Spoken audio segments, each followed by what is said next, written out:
These UFOs are out here, man, and I want to find them. Perhaps no one spends as much time on skyward mysteries as Jeff Woolwine.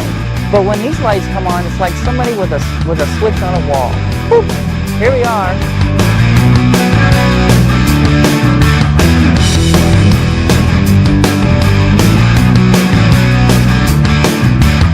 Woolwine's tours are free too, and you're free to believe or not.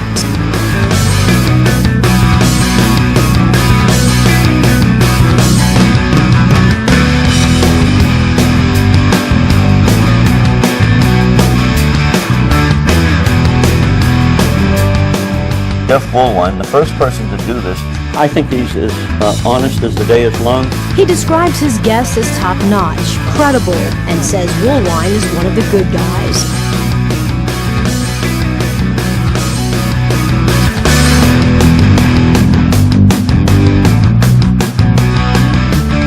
Whether you believe in UFOs or not, there is something here. And they were here a long time ago.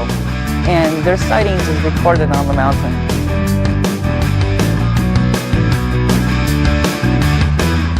Welcome back to another episode of Petroglyphs in the Sky UFO show. How is everybody doing today, tonight, wherever you're watching this program on, whether it's you're live on television or here on Facebook or YouTube. Make sure you check out my YouTube channel, The Phoenix Lights, Petroglyphs in the Sky. I am your host, Jeff Woolwine. How's everybody doing today? Glad you all could make it and tune in.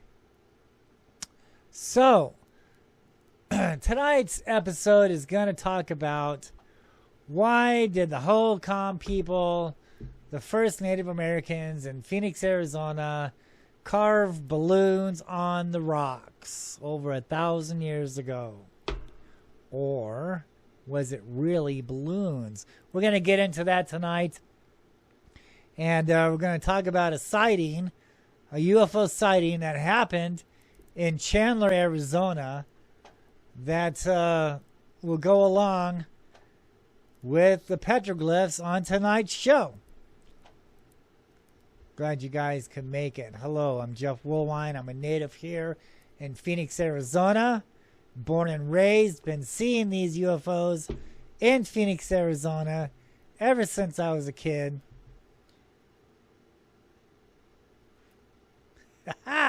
We are upside down today, people. Don't you just love live shows? Let's see if we can flip that around. Alrighty. Okay. Alrighty then. So, I just love live shows. Anything and everything could go wrong, and it does. That's why we do it, right? To see how many times things can go wrong in a show. All right, so I'm a native here in Phoenix. Been seeing these UFOs ever since I was a kid. Watching the Phoenix Lights when I was a little boy. Seeing these orbs in the sky. So UFOs is nothing new to me. I've been born and raised with the things, you know. That's what made me go on a hunt, go on a quest to find out exactly what was going on in our Phoenix skies.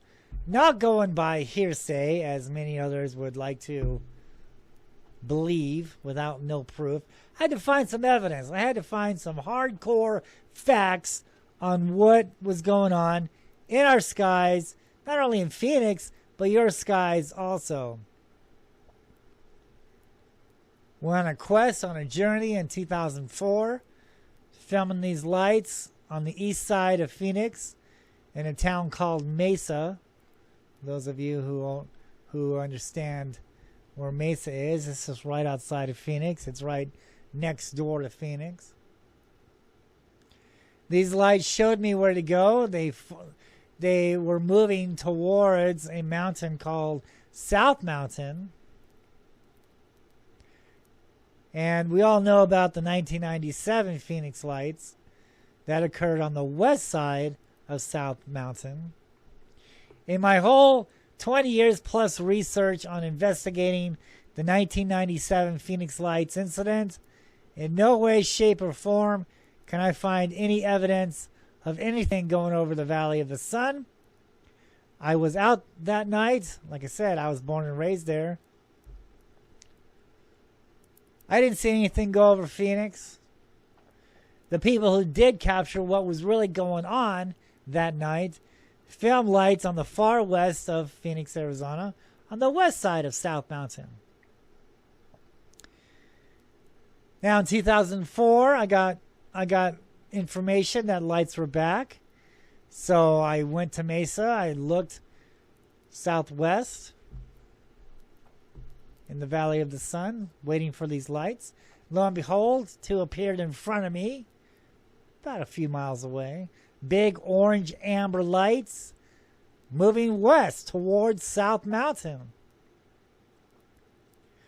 Over the course of the whole summer of 2004, I found a strategic place to watch these lights, Mesa Community College.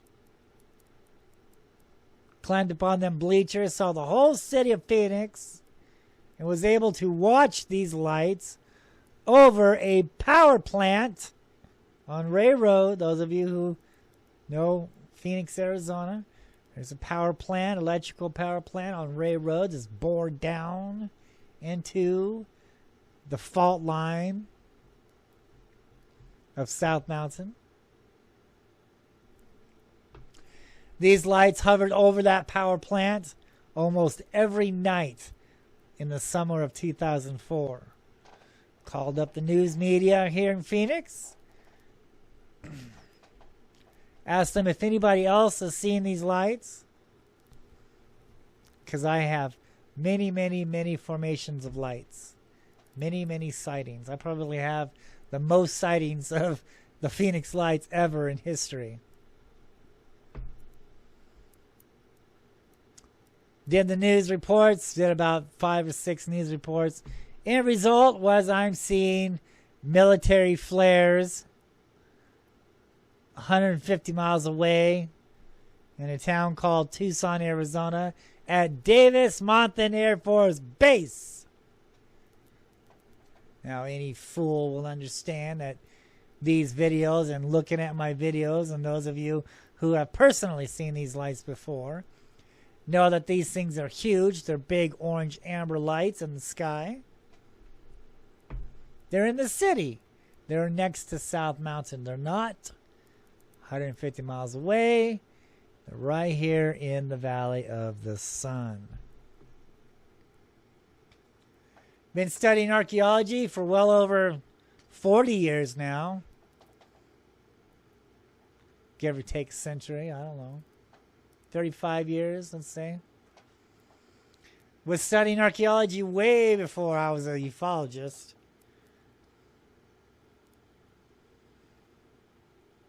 So I'm watching a piece in Phoenix, Arizona. I'm watching a show. And I see this Native American, right? He works at one of the Indian museums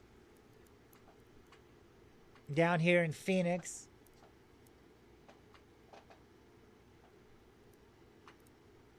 I'm watching him in 2004. And he's up there on South Mountain. And he's doing like a little tour. And he's explaining on what the petroglyphs from the first Native Americans who lived here in Phoenix, known as the Hohokam Indians. We're going to get into those here in a minute, who those people were. And he's talking about the petroglyphs on South Mountain, and there's some people there, you know, watching them and learning about the petroglyphs. And he comes across this stick figure man. And one of the people who was with him said, you know, this stick figure man is looking up at something in the sky. Native American turned around and said, absolutely. His name is Dave Morris. You can find him at the Pueblo Indian Art Museum in downtown Phoenix, Arizona. Tell him Jeff Woolwine sent you. So Dave turns around and says, yes, that is part of our ancestors' interpretation, is that our ancestors saw and recorded things in the sky. Uh-oh, wait a minute. Let's evaluate this here for a minute. Okay, so the Phoenix Lights that everybody knows happened March 13th, 1997. And here it's 2004, and all these so-called UFO researchers and people selling books and movie tickets and whatnot and being on the news and stuff and cable shows hasn't even looked into these petroglyphs before? I was like, wait a minute, hold the phone. Let's step back for a minute. We have strange lights in the sky.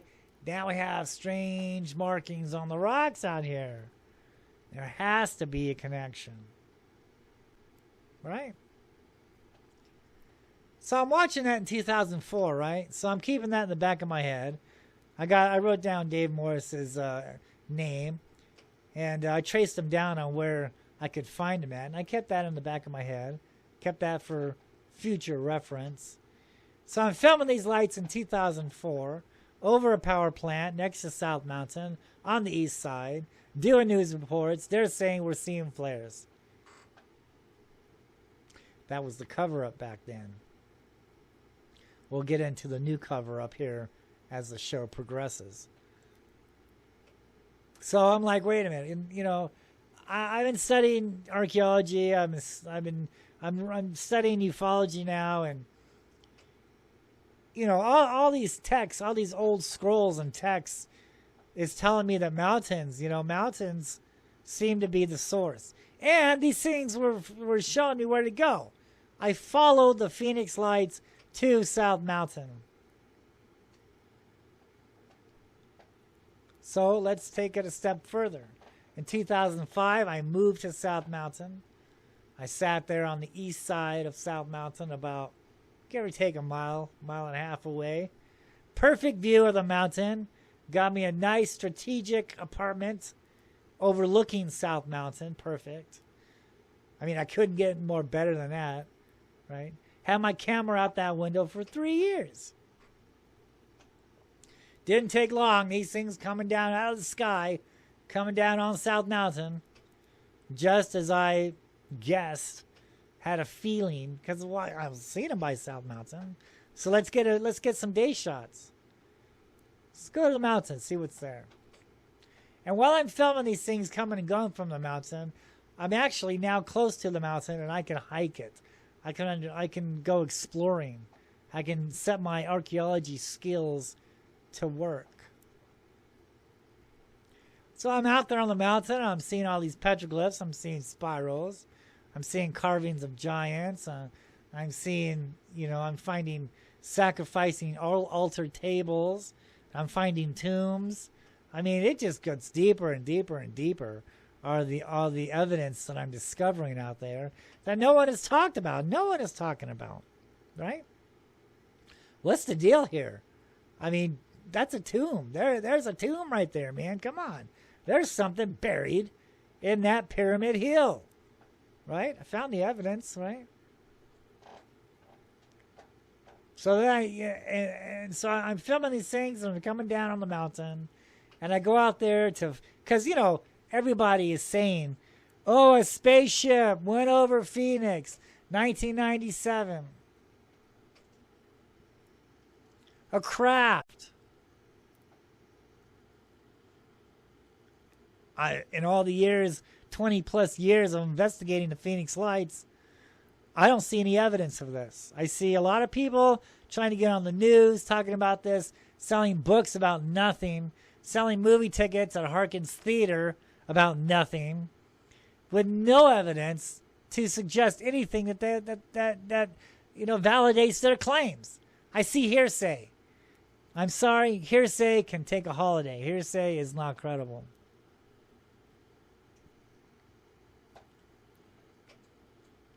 So I'm thinking spaceships, I'm thinking crafts, and this thing came down, I filmed it, landed on South Mountain. I go out there to investigate, thinking I'm going to find a crop circle, some kind of evidence of a spaceship, right? Because that's what we've been led to believe is here is crafts, right?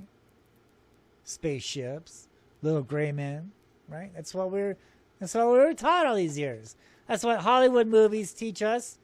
That's what these so-called UFO researchers teach us, these spaceships and crafts. And so that's what I'm thinking. I'm thinking like everybody else.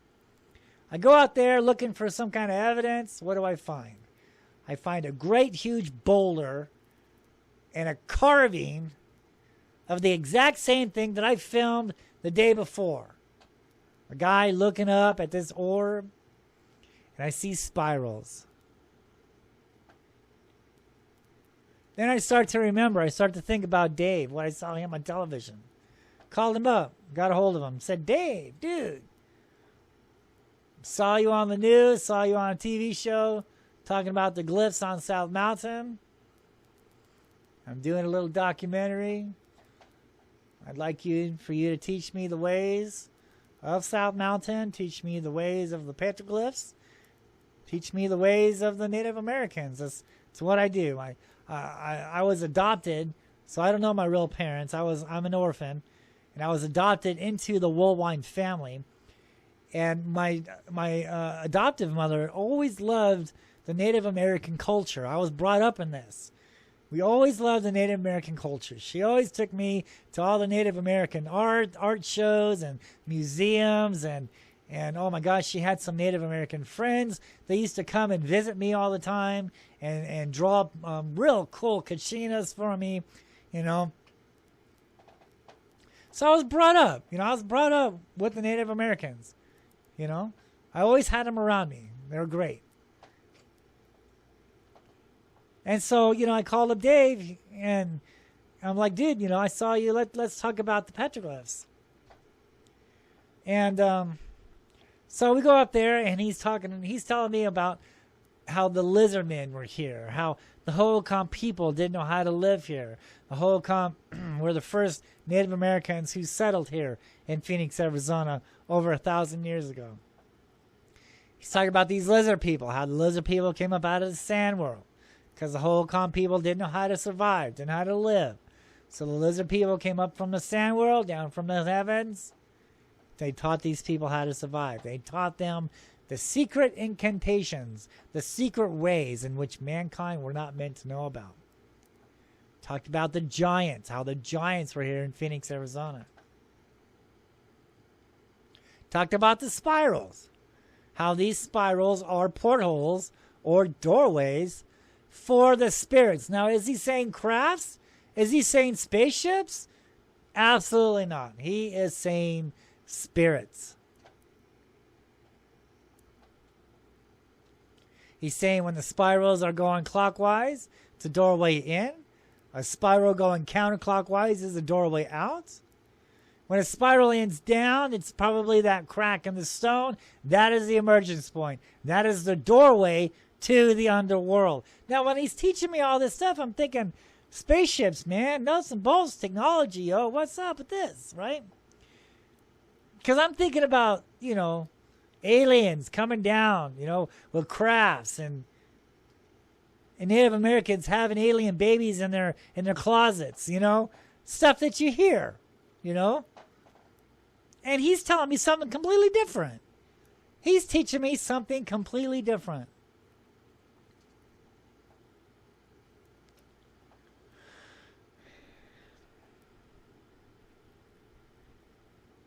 We spent a few hours up there on South Mountain, and we went over pretty much everything.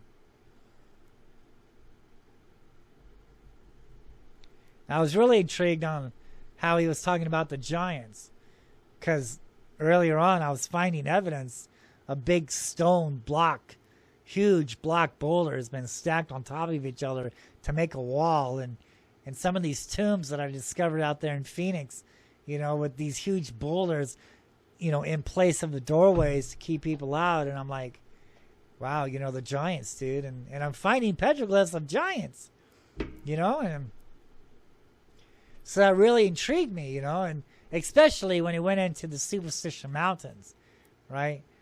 Because everybody the Superstition Mountains. Everybody's familiar with the Lost Dutchman's gold mine.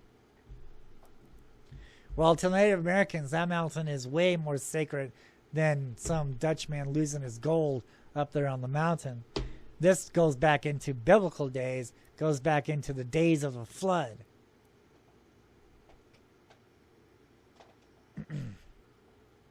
It's interesting, because stuff that I find credible is like some of these ancient texts that we read, that's been written, 3,000 to 7,000 years ago. And they talk about these things in the sky. And one thing that, really boggles my mind, it's like, so if some of these scholars and some of these so-called UFO expert researchers they want to talk about these texts, and they want to say that these spaceships, the crafts came down. The aliens came in spaceships and UFO flying saucers, and they came down. But when you read the text, it says nothing to do about that. Nothing to do about spaceships, crafts, anything. As far as you can tell, anyway, as far as them leaving, the Anunnaki text, the Sumerian text, says that some left and some stayed behind. Does it say a spaceship? No. And, back then, they didn't understand what a craft was.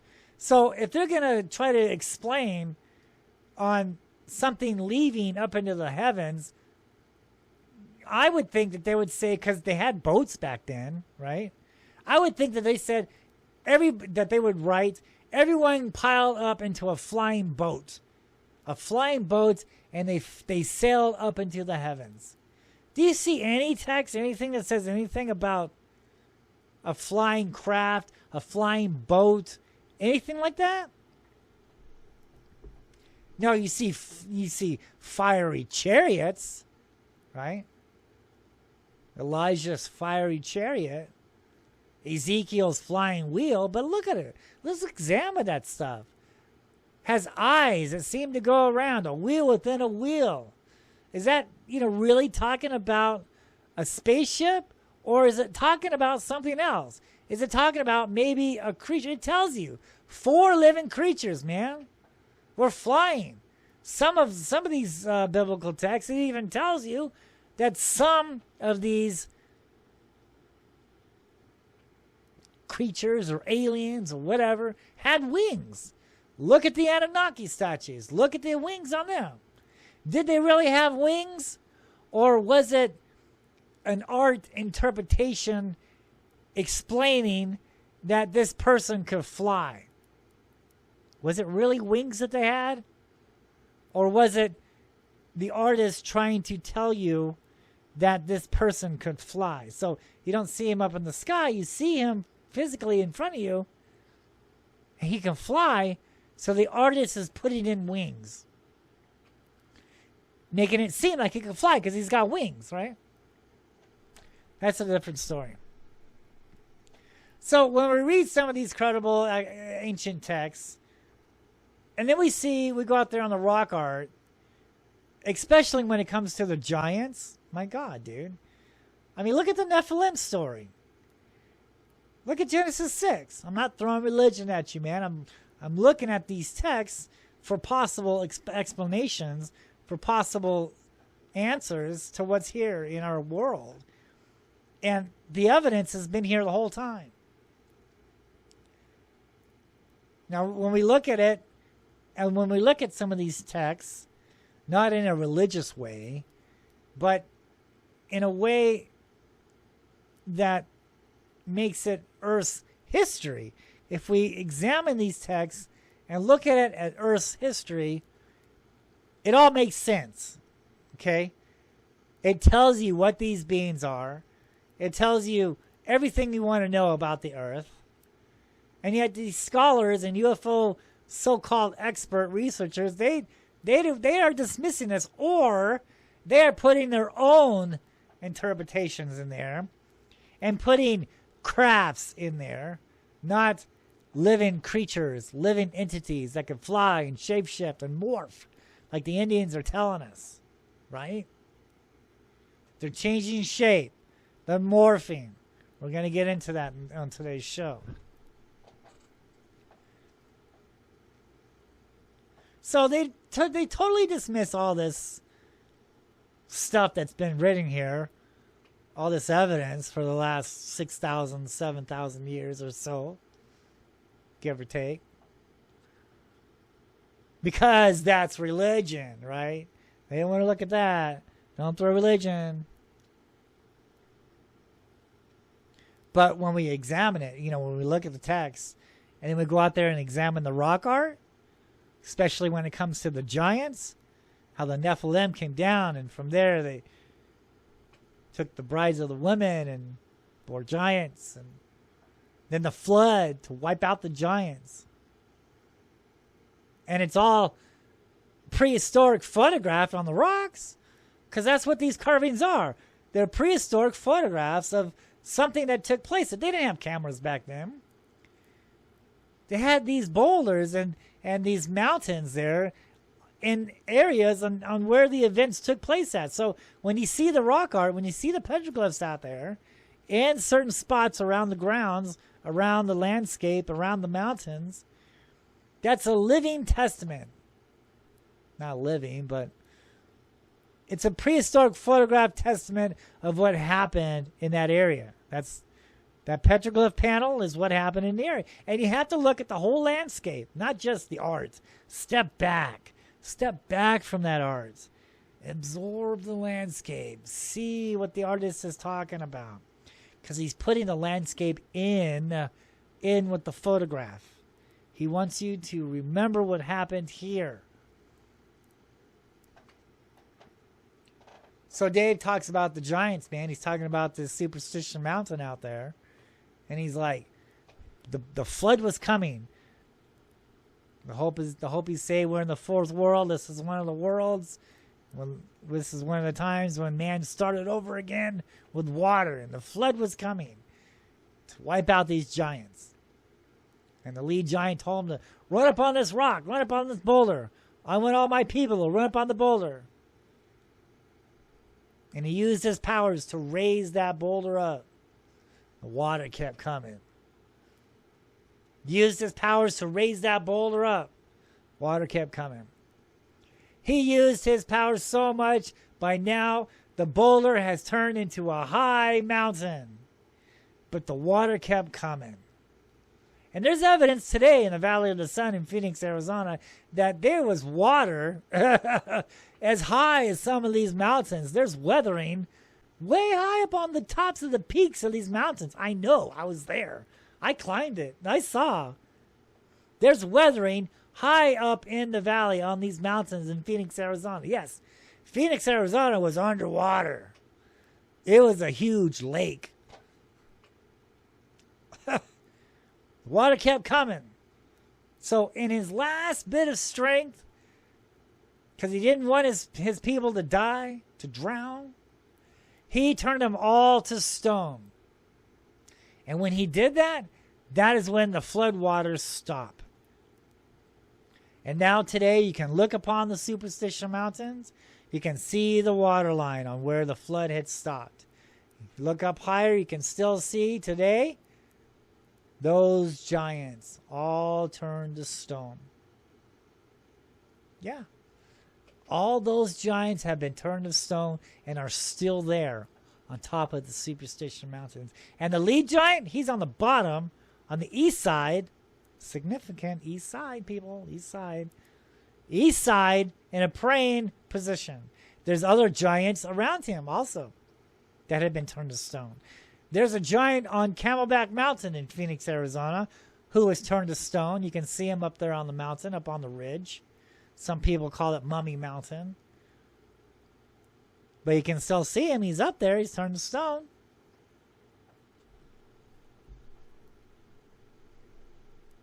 What about all these other giant and stone legends or myths? Bryce Canyon, for one. All those were all giants. They're all turned to stone. Is it a myth? Or is it part of our history?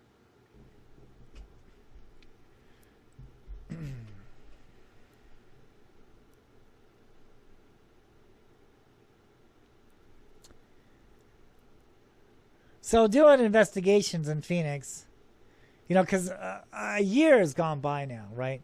I'm filming these things. I'm filming the flying snakes in the sky, and I'm taking the stuff to the news. I proved that the Native Americans were carving, these UFOs in the sky.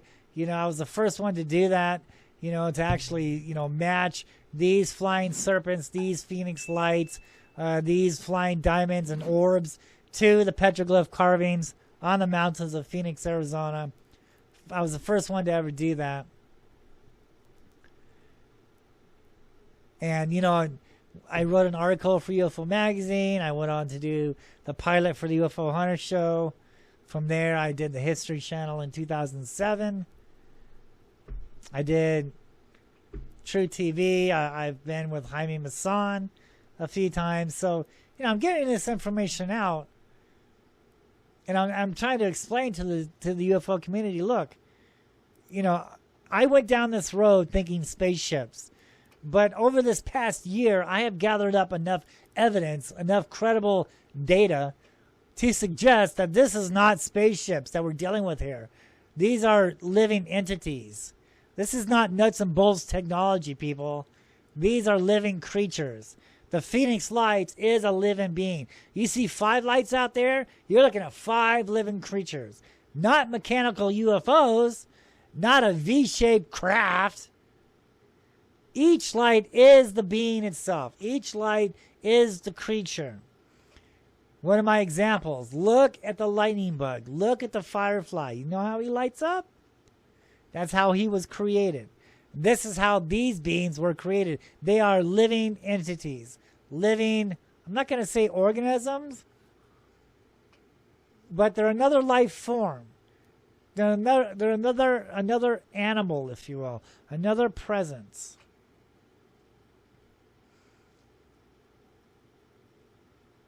But at that time, you're like, well, dude, you're matching the petroglyphs. But, if you're going to talk about them, you have to say spaceships. You have to say crafts, because the people are not ready for this yet. You're so far in advance. The public isn't ready for this. And I'm thinking to myself, you know what? The public better get ready, because the damn things are here, and they've always been here, And because of misinformation, and people just trying to get famous without doing their investigations like I have, who's never been on the mountain or investigated the petroglyphs like I have, who's never seen these things up close in person like I have, are just writing books about nothing, about other people's so-called experiences on spaceships and little gray guys, and that's all fine and dandy, sure.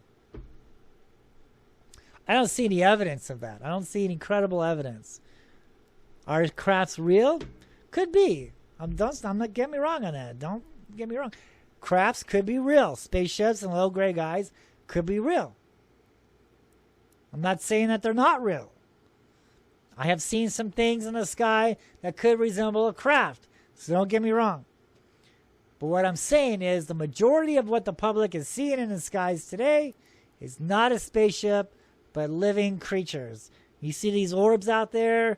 You see these lights out there. Okay? Shape-shifting things that resemble balloons. We're going to talk about it.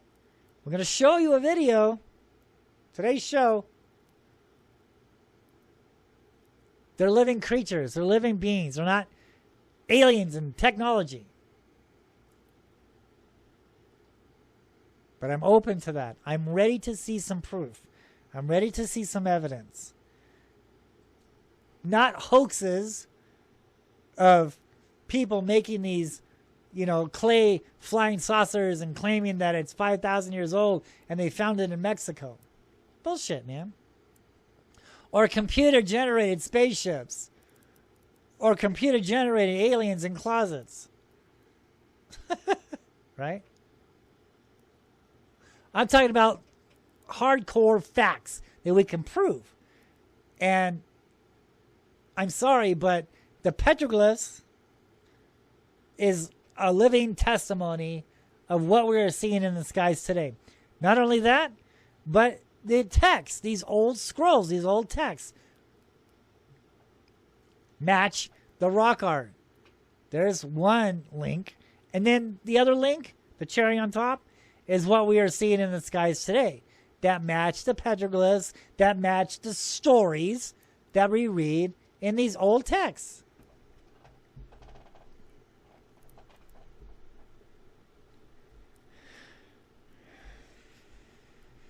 So a year goes by, I'm out there filming these creatures. I'm doing news reports. I'm finding out. I'm crossing my T's and I'm dotting my I's, and I'm learning that we're not dealing with spaceships. We're dealing with creatures, and the Holcomb Indians dealt with these creatures before because they carved their stories on the rocks. I understand now the rocks. I understand now the petroglyphs on what they're talking about. Because I see these things in the sky. I was taught by a shaman on what the doors look like and what the doors are meaning, what the spirals are talking about, you know, what the lizard people and the strange things in carved in the sky. I understand the story now. You know, I'm out there and I'm finding altars, sacrificing altars. I'm finding Mayan petroglyphs, right? Mayans were with the Holcomb Indians. I'm finding evidence of that. I'm finding tombs. I found 4 tombs on South Mountain. A year's gone by, man, and I did a news report with the archaeologist here in Phoenix. Probably the first time ever that a UFO researcher got a city archaeologist out in public to talk about UFOs and carvings. I don't think that's ever happened before. But I did it. And you know what that guy's saying. That guy's so full of shit. You know? I brought all this information down from the mountain. I'm throwing it in his face. And he's denying it. You know? Him and his crew only spent 5 years on the mountain. I spent 15 years on the mountain. I doubled, tripled that. I spent more years, more time, more hours on South Mountain than anybody else has exploring. And this guy, with his 5 years of climbing and research, is going to tell me? Dude, I've been all over that place. I found stuff you probably never even seen before. I found evidence that, you know, you don't talk about in your book. The archaeologist's book, he draws his petroglyphs out. He draws them. He doesn't show photographs like in my book. He doesn't, and look how big those photographs are, see? He draws his petroglyphs there in this book because he wants you to understand that, well, he is manipulating what's there. For instance, there's a guy there. There's a petroglyph there. I'm going to show you on today's show. There's a petroglyph panel of a guy with an elongated head, elongated skull, right? Much like what we find in Peru. These ancient ones with the long head. And instead of drawing that long head, he draws a little circle head, a regular man head, things like that. The photographs of the petroglyphs he does put in his book are like maybe 5 inches, and you can't even barely see the glyphs in there. And maybe, 3 or 4 pages of colored photographs of small, and the rest he draws in because this is what his interpretations are. This is what this is what he wants you to believe.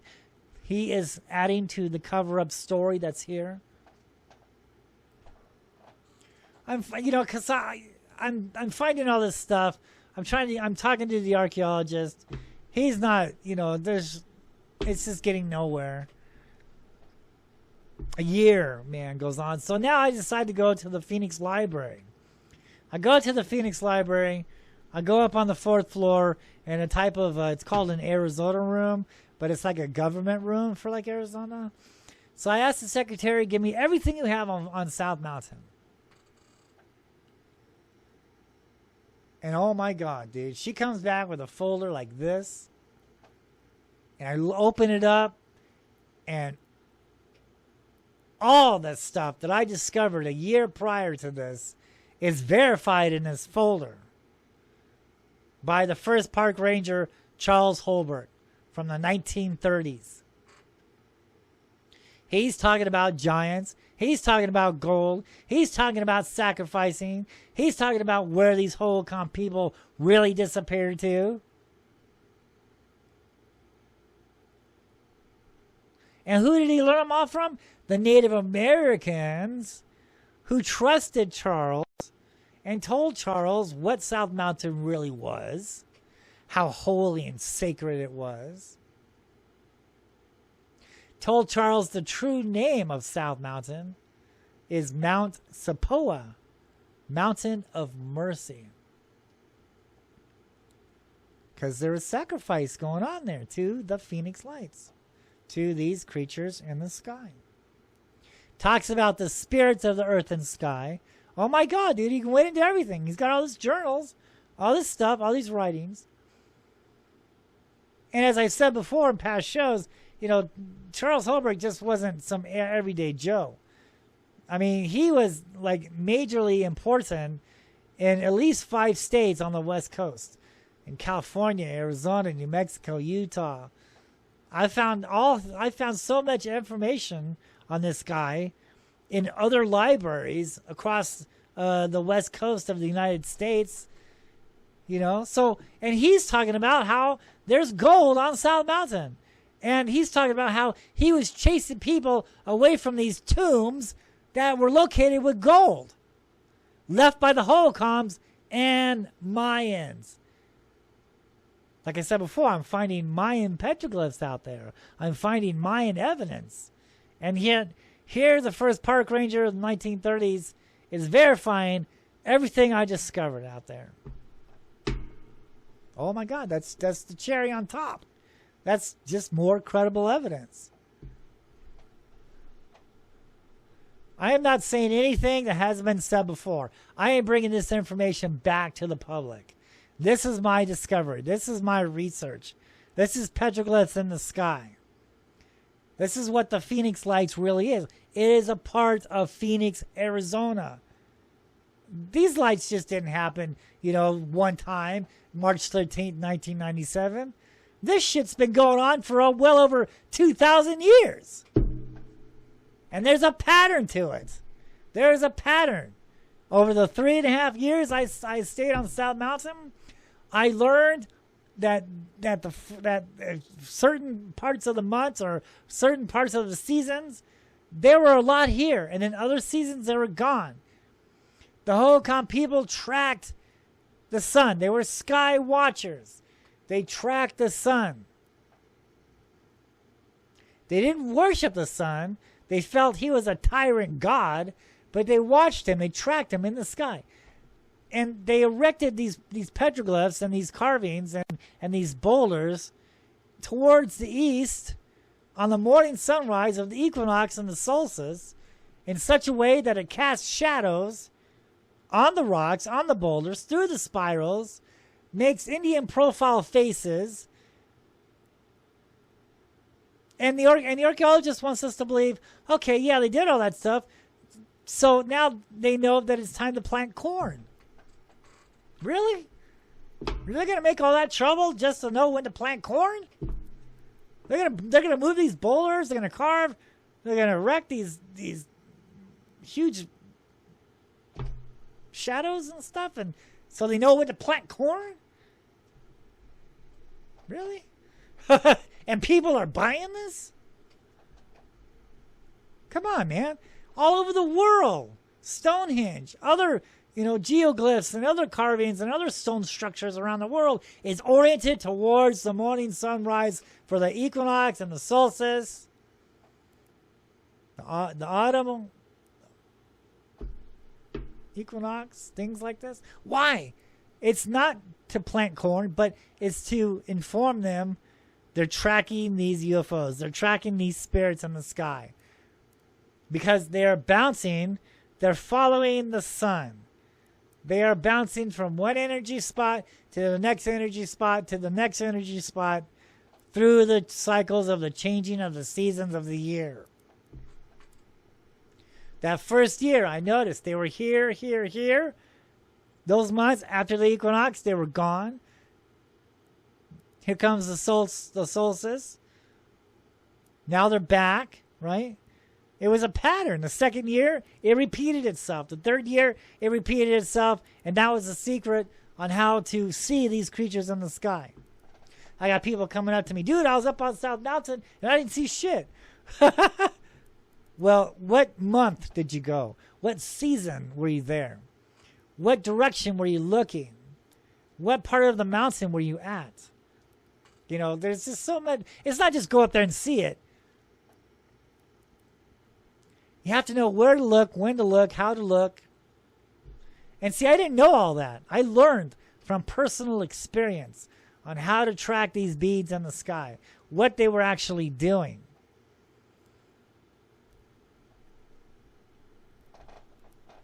So remember I said in the beginning, these lights are over the power plant on the east side of South Mountain.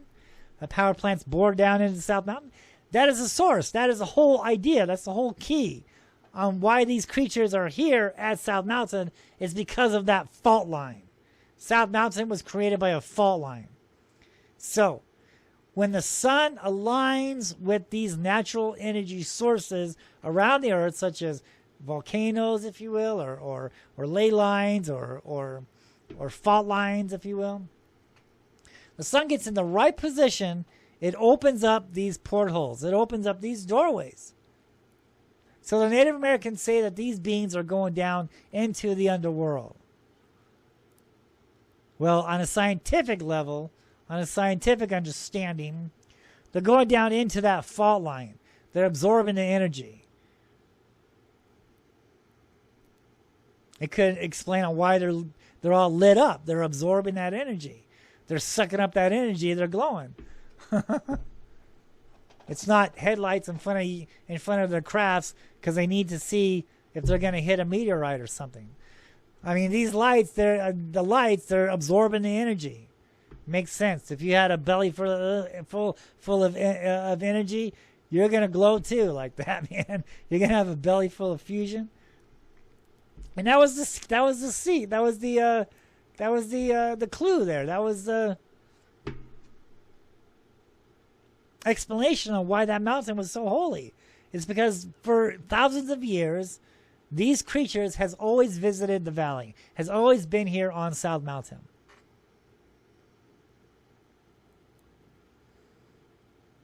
So let's talk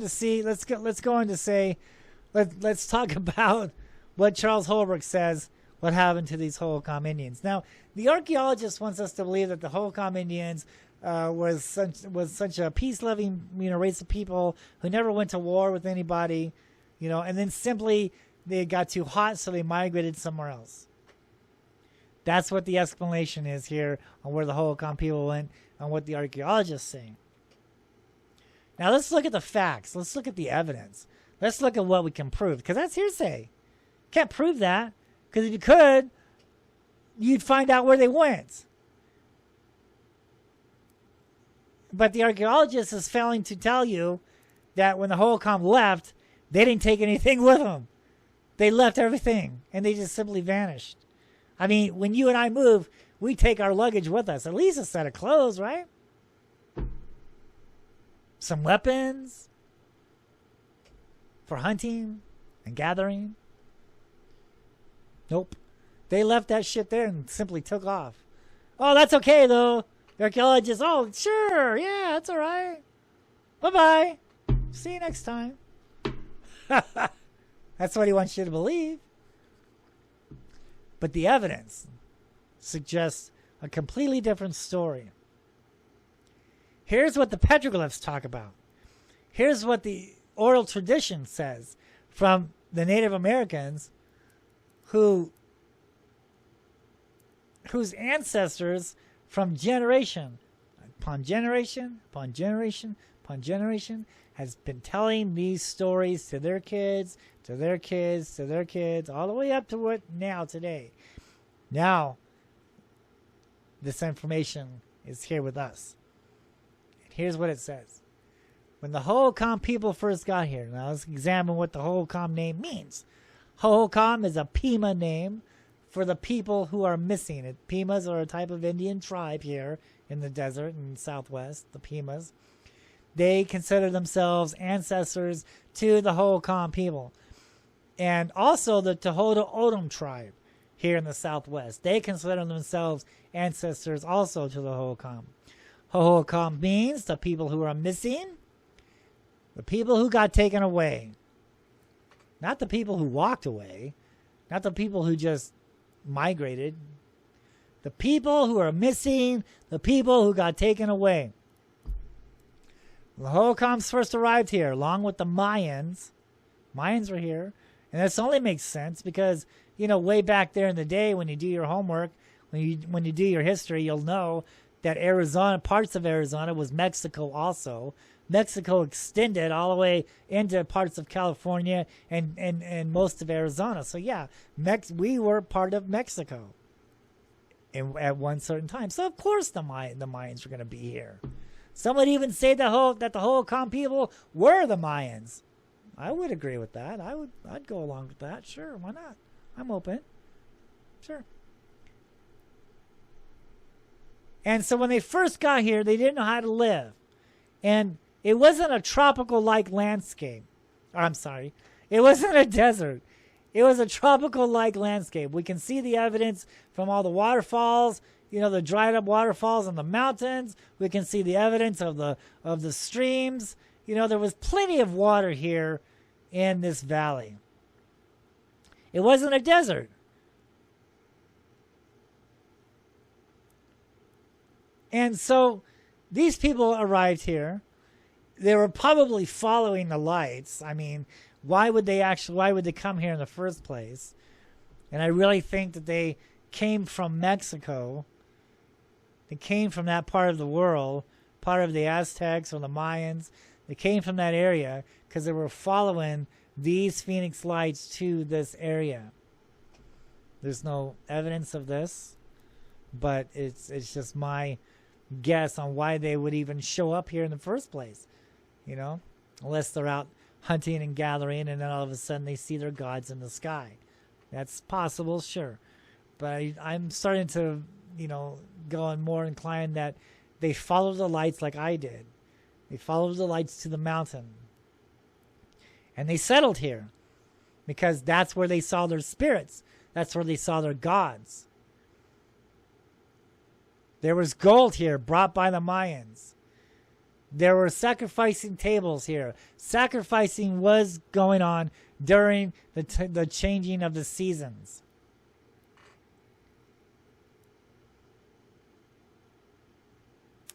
There were rituals and things like that, and these beings actually came down from the sky, up from the sand world. They taught these people how to live.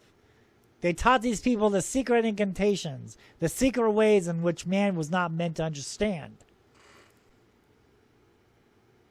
I even believe that there was pyramids out here.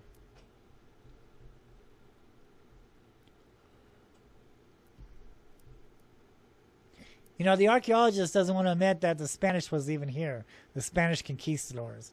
But myself and Charles Holbrook know that they were. I mean, when you look at my book, you can see the artifacts that I discovered on South Mountain. You can see the battle that took place between the Indians and the Spanish conquistadors. And you can find the evidence in my book, and you can see the artifacts that I dug up, that I found. From that battle, there was a battle there. The archaeologist doesn't believe that the Spanish was even here. But Charles Holbrook tags this area as the lost city of Cibola, the lost city of gold. Why would the first park ranger highlight his story? Why would he name his story the lost city of Cibola? You can find this information on my website.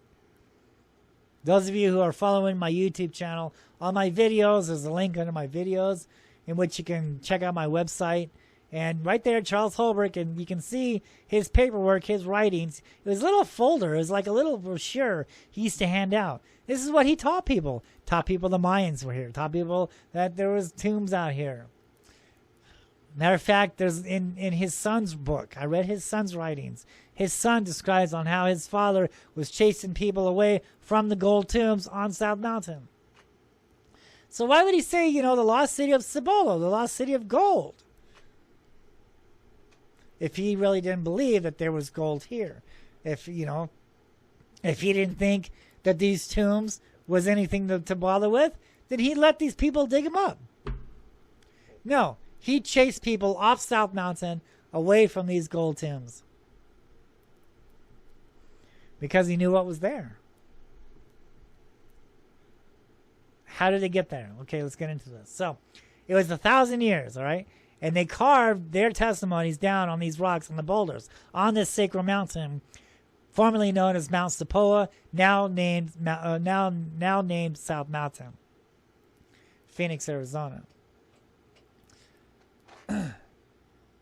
They named Phoenix, Arizona from the fiery ashes of the former civilization. But they don't want to tell you what the former civilization was. I'm here to do that.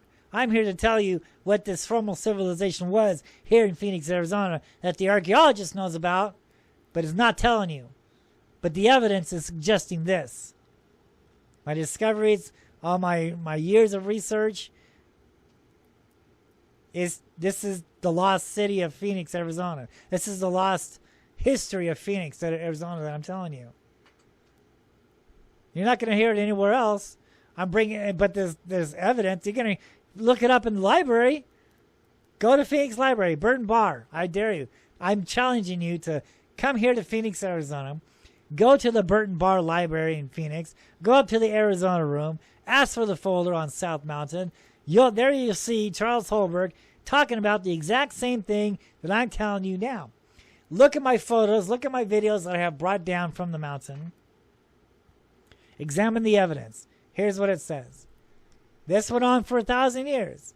The Mayans and the Hohokam people here, they saw the lights. They carved down their stories or carved down their testimonies. And then one day, for reasons unknown, the sacrificing had stopped. And that's when things started to dry up.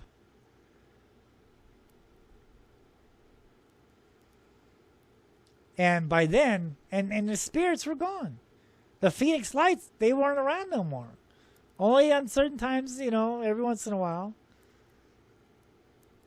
But it wasn't like it was used to be, with major waterfalls down the mountains and streams of water beds lush green. No, it's dying. It's dying. You stopped the sacrifice. You stopped the bloodshedding of man on the holy mountain, on the holy rocks. You stopped. Now, the seasons are changing. The place is getting hotter.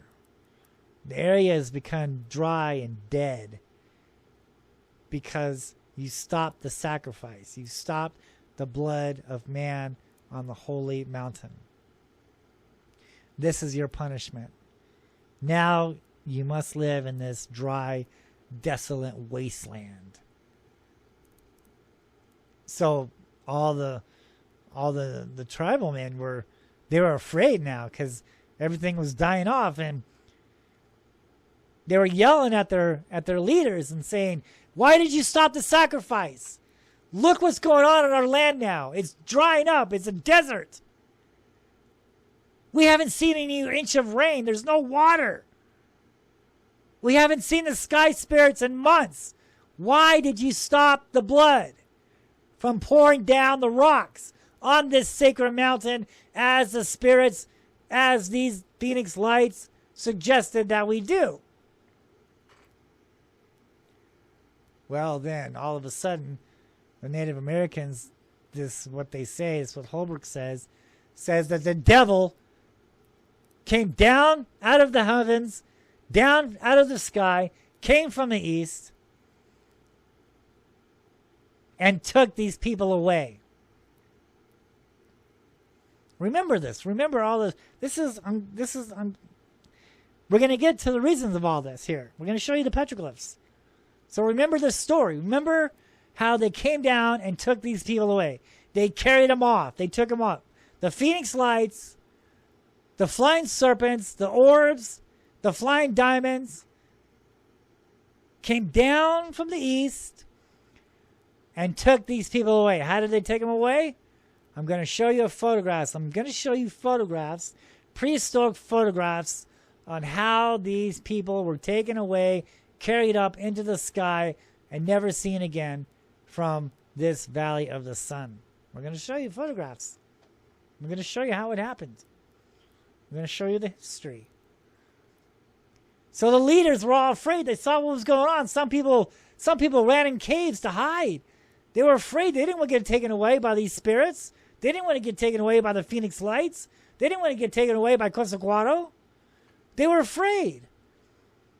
And when it was all over with, the tribal leaders knew that it was wrong to stop the sacrifice. They knew it was wrong. That's what happened to their people. So they committed suicide on the sacrificing tables.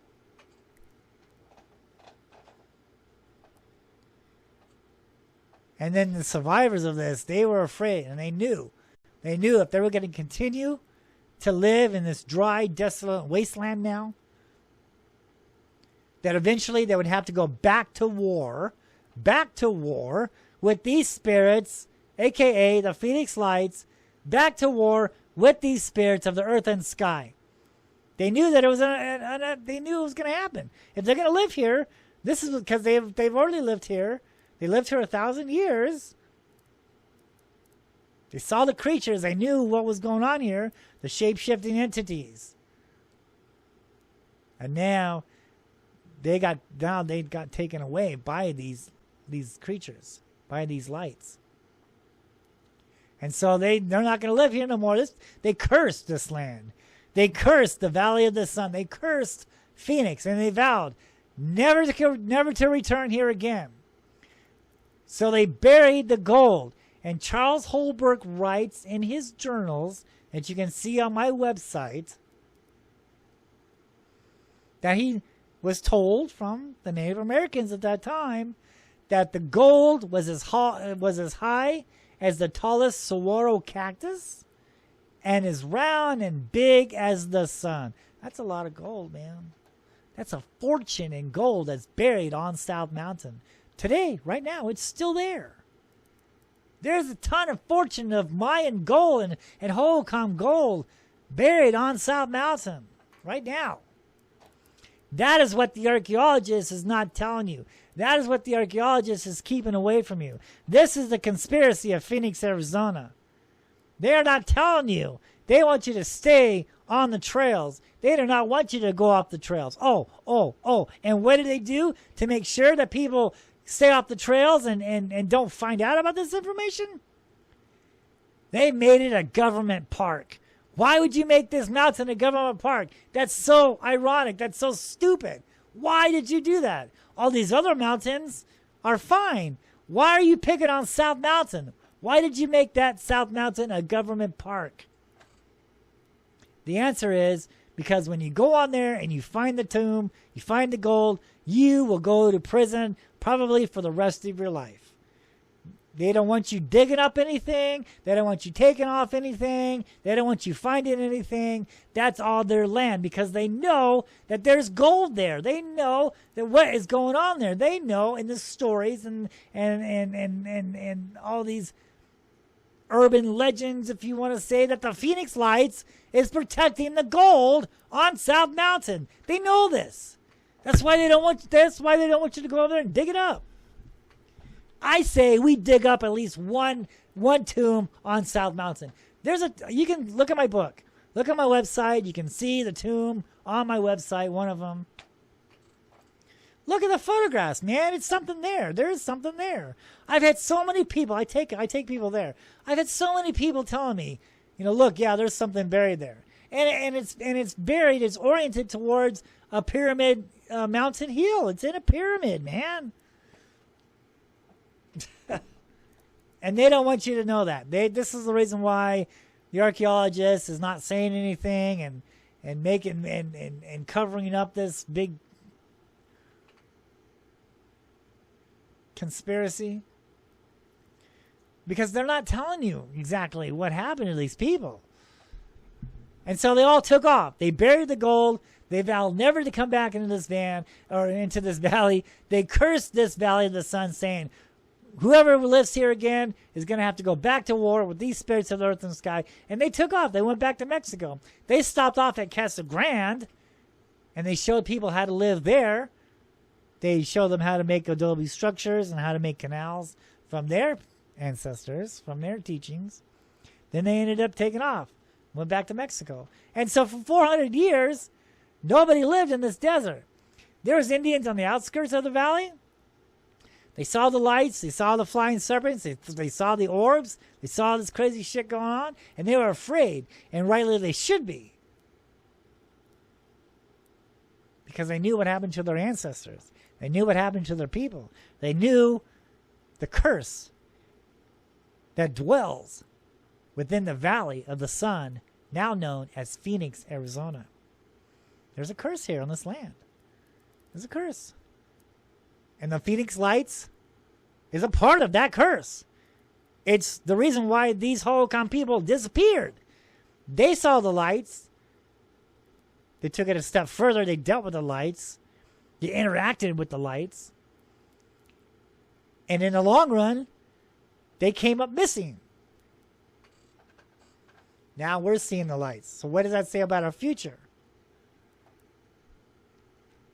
It was 400 years until eventually the Native Americans started to come back to this land. And they're just saying, oh, it's just a myth.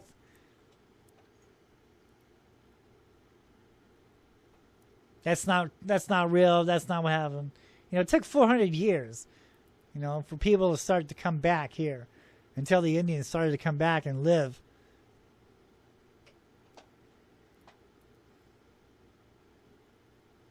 That's when the Spanish arrived here looking for the lost city of gold. That's when there was an ambush on South Mountain between the Indians. The Indians ambushed the Spanish conquistadors on South Mountain. It's in my book.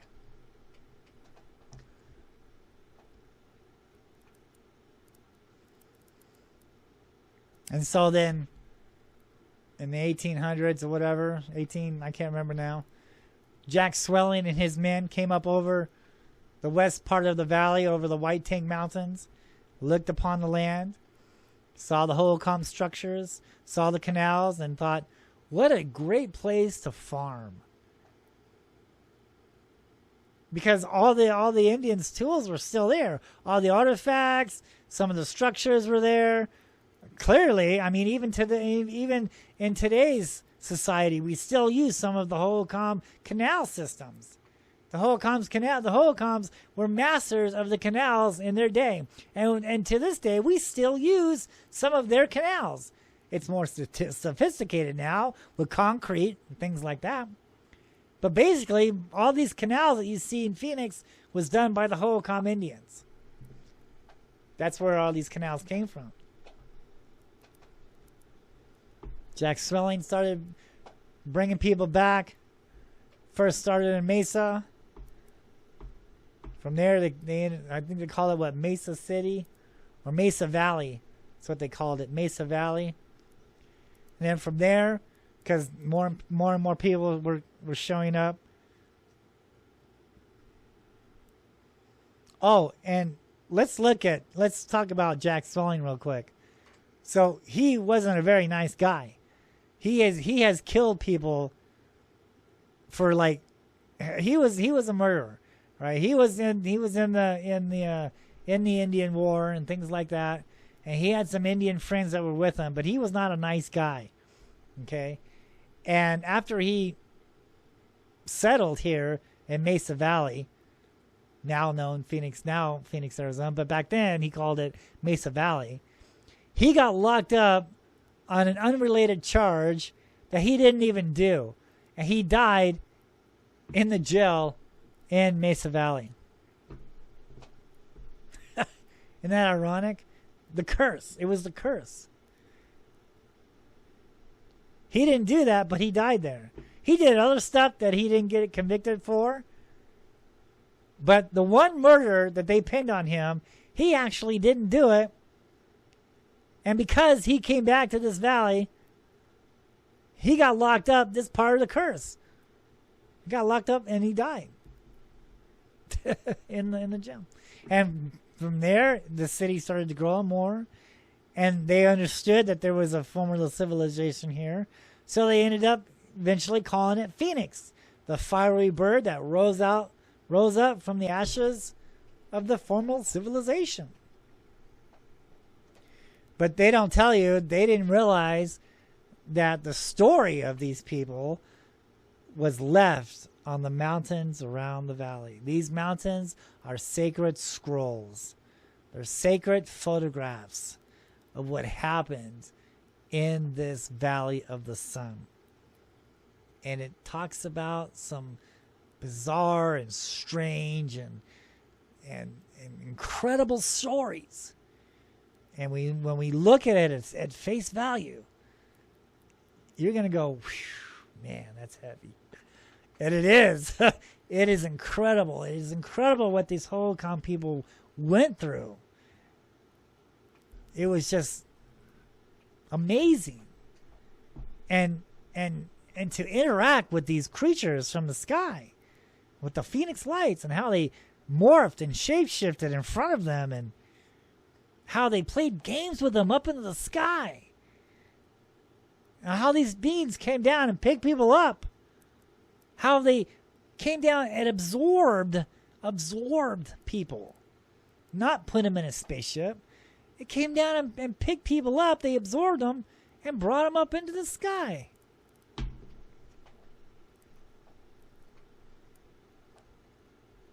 And we're going to show photographs of what happened to the Holocom people, and we're going to finally understand why the Holocom Indians were carving balloons on the mountains around the Valley of the Sun.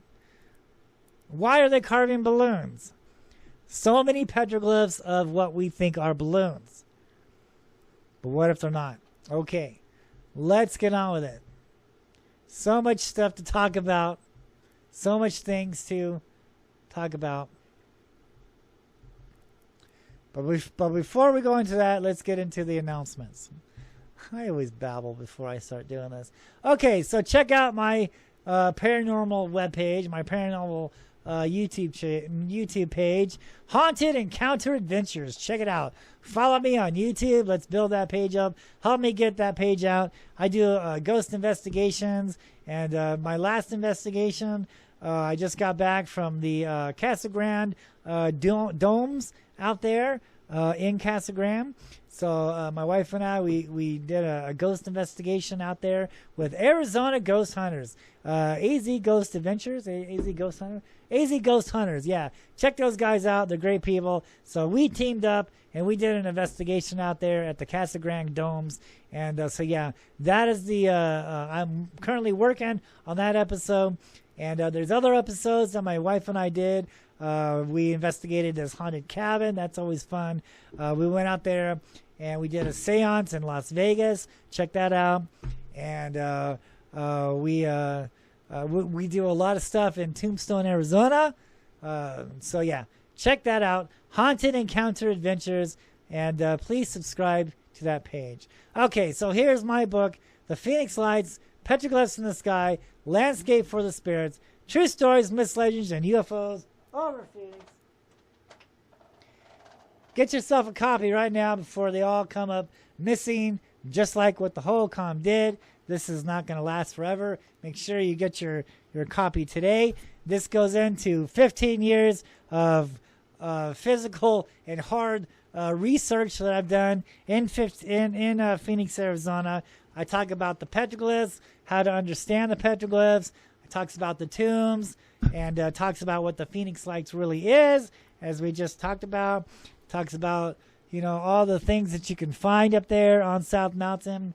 And so, yeah, this is not a regular UFO book. It's more of a history book. It's the lost history of Phoenix, Arizona, and it explains on what the Phoenix Lights is, what happened to the Hohokam people. And so, yeah, lots of colored photographs, no drawing and misrepresentation like the archaeologist wants you to believe, but proven facts and photographs. If you can't come to the mountain and explore the mountain yourself, I bring the mountain down to you in this book. And also, you know, in all my other shows that I've done, you know, look for me on the internet. Search my name, Jeff Woolwine. You'll see all the interviews and radio shows and explorers that I've done here. All the information is on the internet. You can find out who I am and what I do. And you can see all the petroglyphs. And so yeah, the Phoenix Lights, Landscape for the Spirits, Petroglyphs in the Sky. Check it out. Find out what the Phoenix Lights really is. Find out what happened to the Hohokam Indians. Take a look at the tombs that are there on South Mountain. And yeah, maybe one day we can get out there and do a real archaeology adventure, or you know, what am I trying to say here? We need to go out there and dig up one tomb. How about that? Need to go out there and check and open up one tomb. So either whether it's going to be my generation or the next generation, hopefully my information that I brought down, that I discovered, it will intrigue somebody out there to actually go over there and start digging up these tombs and uncover Arizona's true history and validate the stories from the Hohokam and everything else. So yeah, we need to open up one tomb on South Mountain, at least one. Okay, For Real, I always get tongue-tied on this. For Real Watchers Radio Show. Jerry and Brett, contact these guys for any paranormal stuff or any UFOs. And great guys, check them out on their YouTube page. I believe they have a Facebook page. So check these guys out. And they're awesome people. Tell them Jeff Woolwine sent you. For Real Watchers Radio Show. Check these guys out worldwide, man. It's worldwide, people. Check them out. They're awesome. Great people. And tell them Jeff Woolwine sent you. And have a great time. Okay, Vulture City, Polar Paracon Part 2. Coming at you live once again. Out here in Vulture City Mine. In, I forgot where it's located at. I want to say, it's not Prescott. I want to say, I don't know. Vulture City, Paracon. I'll think of it here in a minute. J. Marie Yates, great people, doing ghost hunts out there in Vulture City Mines. And so many good speakers are going to be out there. We're going to be doing a ghost investigation, and we're going to talk about ghosts and talk about the history of the Vulture City Mines and out there in Arizona. And make sure that you get your tickets early because they're going to go quick. And so October 8th, 9th, and 10th. And I'm going to be there. Yours truly will be there. And this is going to be the first time ever UFO Skywatch out there at Vulture City Mines. So, you know, we're talking about fault lines and everything and energy patterns and stuff like that, and it attracts energy. Well, there's lights that have been seen out there. I talk to Jay Marie on a constant basis. They always keep me updated, and they're seeing things out there in the sky, and it's because there's a fault line that runs right next to the Vulture City Mines. So, yeah, we're going to talk about UFOs. We're going to hunt down UFOs. Bring your books. I'll be doing autographs out there. Let's do a meet and greet. Let's talk about UFOs. Let's talk about the Phoenix Lights. And let's talk about the real history of Phoenix, Arizona, and do a ghost hunt together at the Vulture City Mine. Paracon Part 2. And I can't remember where it's at. Don't you hate it when you just get a blank? Okay, just search it on the internet, you guys. Vulture City, Paracon. Find Jane Marie Yates on Facebook, or just go to the Vulture City website. You can find out all the information there. Make sure that you book ahead, and make sure that you get you spend a couple nights with us there. So you're gonna want to get a hotel room. All right, are you ready? Are you ready to find out, to see photographs? To see prehistoric photographs of what happened to the Hohokam Indians? And why the Indians are carving balloons on the mountains? Are you ready? Because, you know, so many people, dude. So many people are out there, you know, they film these things in the sky. They post it on the internet. It's exactly what happened to this UFO video that we're going to show here. You know, this poor soul, you know, I believe it was a woman. She filmed this creature flying across Chandler, Arizona. It's just this little city outside of Phoenix. It's in the valley. And she puts it on the web, puts it on Facebook. And because so many people are looking for spaceships and crafts, you know, and little gray guys, you know, they don't know a real UFO from a damn hole in the ground.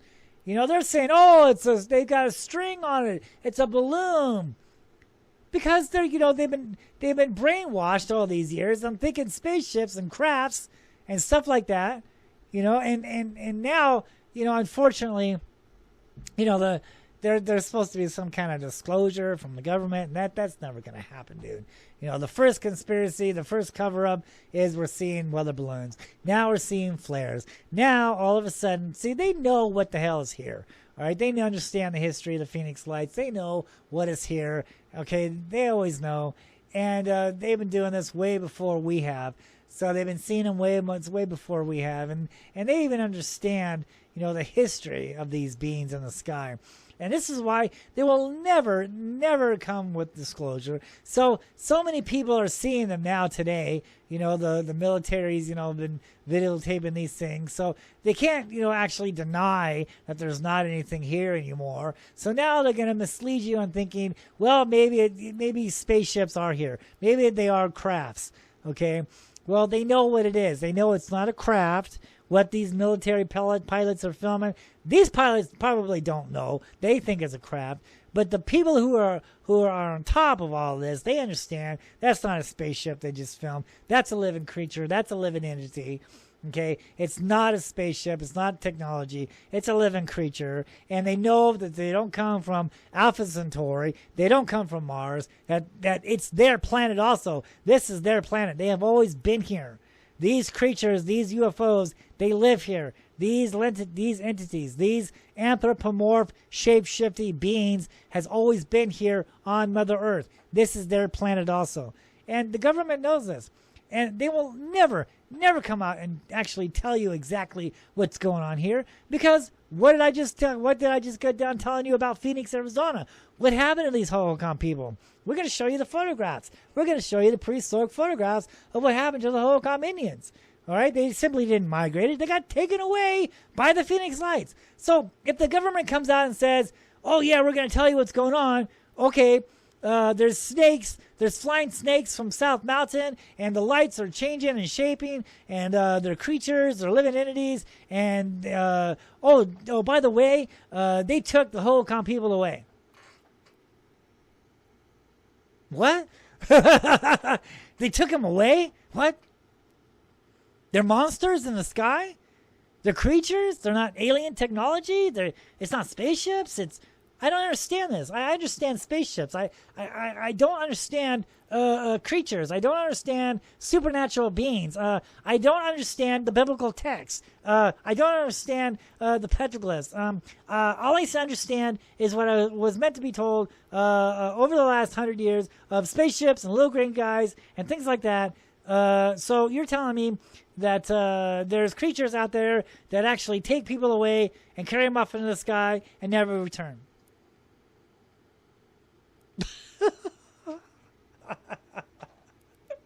Really?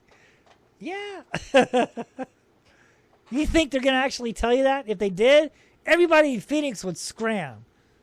All the people who know about these beings would get the hell out of Dodge because they know what? The land's cursed, people. The lights are here, people. They're watching the gold tombs. They're waiting for the Mayans to come back to reclaim the gold tombs. They're waiting. They're watchers in the sky because they know eventually that everything is going to turn into the same way, just as it was in the beginning, so it shall be in the end. They are waiting for mankind to need them once again. The Hopis say that we're in the fourth world, we're about ready to enter the fifth. And every time the world changes, man needs these beings from the sky to survive. That is the history here, people. That is what these creatures in the sky are waiting for. Because if they just come down and they shapeshift into a man or something like that, I mean, it's going to be top news for about maybe a week. But then everyone's going to have to go back to school, get back to work. They got stuff to do, man. They're not going to, worship this being anymore. But if there's no food, there's no water, all right, and 2/3 of the population is gone, and the Phoenix Light comes down, or an orb comes down, and he morphs himself into a man, and he says, look what I can do for you. I can clean up the water. I can clean up the air. I can give you food. I am the person you've been waiting for. I am your Savior. Worship me. I am your God. Everybody's going to be forced into worshiping this being from the sky, thinking that this is the Messiah or whatever that is here to help us, that we've been reading about for 3,000 years. That is what they're waiting for. That is the big conspiracy here. I'm sorry if you don't believe in this, but that's where the evidence lies at. That's what the evidence suggests is going to happen eventually in our future. Are we going to see it? I don't think we're going to see it. I think it's eventually going to happen. The prophecies are really taking shape here. The 4 horsemen is run loose. The plague is out there. That's what this coronavirus and stuff is going on. Right? I mean, look at what's going on in the world today, man. Come on. And see, these beings, they don't know when the time is. They just know it's close. They don't know exactly what day it's going to happen, but they know it's close. So more and more is gathering. More and more has been released from the bottomless pit.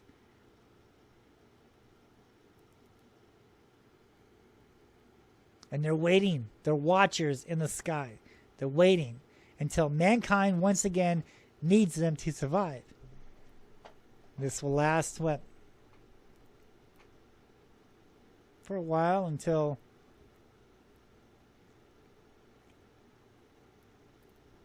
those of you who've been studying know that a cube is supposed to come down out of the sky. A cube. Going to come down, land on the rock. That's a whole different story there. But when you look at the past and then you look what's going on today and you understand what's going on, you can understand the future. And these scrolls and the texts are telling us what the future holds. So let's look at the past. Let's go back into past. Let's go into history. And let's see photographs of what happened to the Hohokam Indians.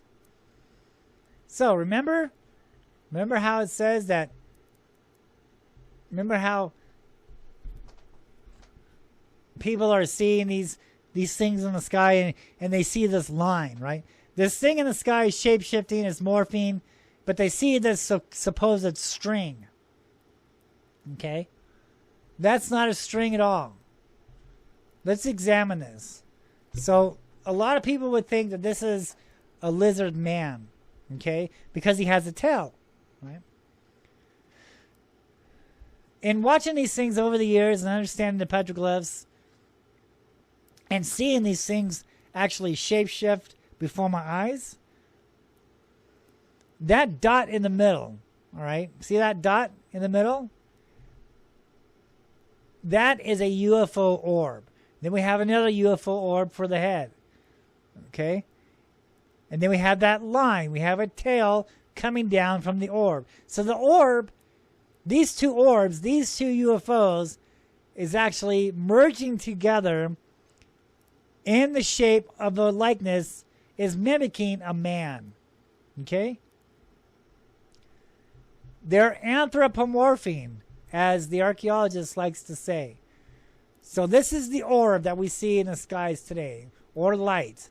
We have another light or orb there for the head. And he's growing. Look, see the light in the middle? Okay, so there's a light in the middle. And now if you look at it closely, you can see a barbell formation in that. Right?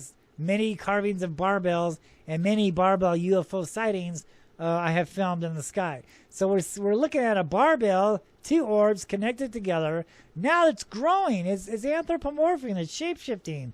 It's changing shape, and it's growing a line. A line is coming down from these two UFO orbs. That is how to successfully understand this petroglyph panel, this petroglyph. It's two UFO orbs. They are connected together with a line. They're mimicking a man. Other lines are coming down and around them. It looks like a man. And he has a line coming down in which some say would be a tail. All right? Now, so remember how the holocoms got taken away? How did they get taken away? Well, this photograph shows a line, an orb. See the line there? And then you see the orb, the UFO orb, and it's going around that man. And the line is going up into a spiral doorway. See that there? You see the man and the orb. We have other UFOs around there, but we're concentrating on the spiral door. We're concentrating on the line. And we're concentrating on another orb, on an orb, a UFO orb there. And the orb is taking a man. He's got a man inside this orb. So the correct interpretation of this petroglyph is this orb is surrounding this guy, and this line is going into the spiral doorway. So this orb UFO has taken this man into what? Another dimension, up into the sky, up into a porthole.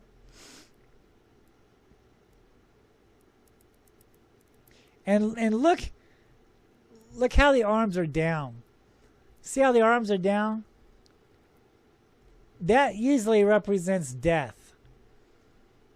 Because when the arms are up, when the arms are raised up above their head, they're like in the appeasement pose. It's like what we do when we see them. We're like, hey, like in the appeasement pose, for a type of worship. And that's exactly what that man is doing there.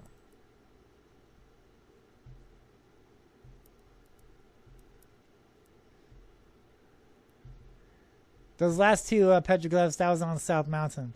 This is on the White Tank Mountains. Here we have a UFO orb, and then again, we see a line. See that? It's not a string. It's not a balloon. But many would think that that's a balloon. And then we have that other object there to the lower left of it. That's the sun. But we have this orb with a line. Some would say, oh, that's a balloon. That's a balloon. Well, why would the Indians be carving balloons when there was no balloons around at that time? Why are they carving balloons? Because that's not what they were seeing. Right? To us, we see it in the sky. We assume that this thing up there with this string or line is a balloon. And it's not. I think we all need to get out of third grade and understand what balloons look like and act like and what the strings do. Okay? I just can't believe on how many people are out there and someone is filming this creature in the sky and it's shape-shifting. It's not acting like a balloon. And it's going in a straight line. It's on a mission. There's no wind, or it's going against the wind. Okay? And it's got this line, but people automatically assume that it's a balloon because they see this line. They see what they think is a string. And so it's going to take people off of posting real UFO activity because they're afraid now of being ridiculed by the people who they think is going to, say, yeah, that's a real UFO. That's what it is. Not bring them down and say that's a balloon. I know. I've been dealing with this for years. These people are saying, oh, dude, it's got a string. It's a balloon. Well, obviously you don't know what a balloon looks like. All right, if you're going to be that ignorant and say that some of these UFOs out there that people are filming are balloons, all right? You just don't know what a balloon is. I suggest that you go out there and film a balloon and see how it looks on camera and see what it does, see its reaction, and then go out there if you are able to see one, and go out there and film what a real UFO shapeshifter being it looks like and compare the two difference. Compare the difference between the two. You will soon learn on what balloons look like and what these creatures look like. And it's sad because in today's world, everyone is looking for spaceships. It's bullshit hearsay. Like this craft went over Phoenix, Arizona, and they're selling this to you with no evidence on whatsoever that any kind of V-shaped spaceship went over Phoenix, Arizona. But yet they want you to believe this, so they sell movie tickets, so they sell books, so they keep this bullshit story alive, and now it's gotten way out of hand. All right? It went from 1,000 people witnessing to the whole valley, millions of people seeing this valley, this huge, massive craft going over the city of Phoenix, and nobody can take a photograph of it. Nobody can take video of it. They say it blocked out the stars and it went over the valley going 8 miles an hour. But nobody can pick up a camera and film this? Come on now. And when we have credible evidence, this is my point. When we have credible evidence here, that something that was carved in stone over 1,000 years ago of, to us, what looks like could resemble a balloon, but it's not a balloon. Some of these so-called UFO researchers really need to do their homework, really need to do their field investigations, and really need to go out there and actually see these beings and how they work and how they fly and how they interact and how they go on the mountains and how they follow the sun. Some of these people probably has never even seen a real UFO before. But they're out teaching bullshit with nothing that they can back up.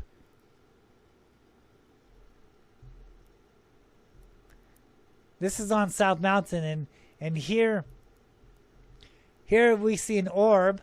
I'm pointing at the line. You see that? I'm pointing at the line. So it's an orb. It's a phoenix light, and he's morphing. He's changing. And then we have a formation of orbs over here to the upper right. We have more orbs on the bottom of your screen there. See that?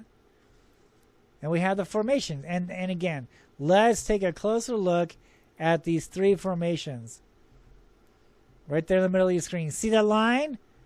Do you see the line there? Can barely see it, but there's a line connecting these three orbs together. And a lot of people are saying, oh, it's a triangle ship. They see the triangle formation, and they automatically assume that this is a spaceship because it's in a triangle. Oh, it's a craft. It's a TR-3B. No, man. That's three living beings. That's three entities. And they're connecting together, the line, and maybe they're absorbing each other's energy with this line.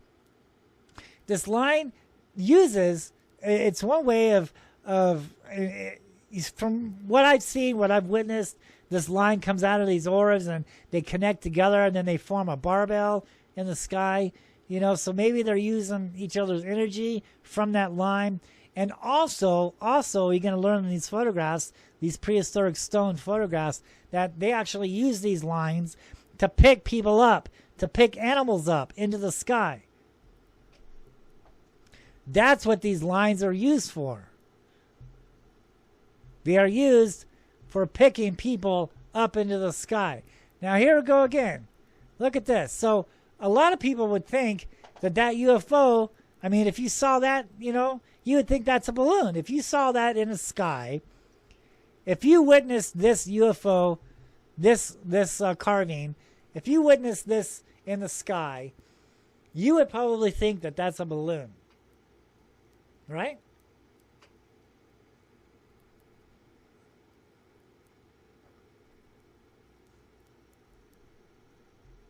There's a UFO orb next to it. No, it's not a flower. Okay. They're not carving flowers up there. They're carving what they saw. They're making a record of what they saw. They're making a photograph of what they saw. This is what they saw. They saw a cluster of orbs, a cluster of UFOs with this line coming down from it and morphing into two other lines. And it looks like that one line on the bottom is connecting with the orb to the left. This is a prehistoric UFO sighting. And we're going to show you that. We're going to show you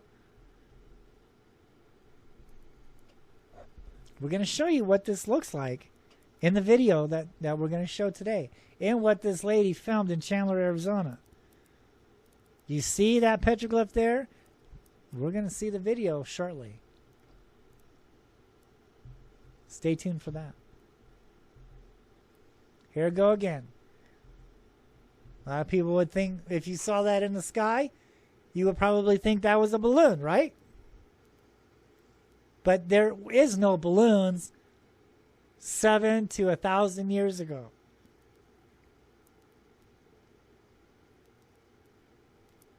Why would the Hohokam people carve that? What's the significance to that? That is their spirit. That is what they saw in the sky. That is not balloons. They may resemble balloons to us in our world, in our generation, but back then, it was something special. It was what they saw in the sky.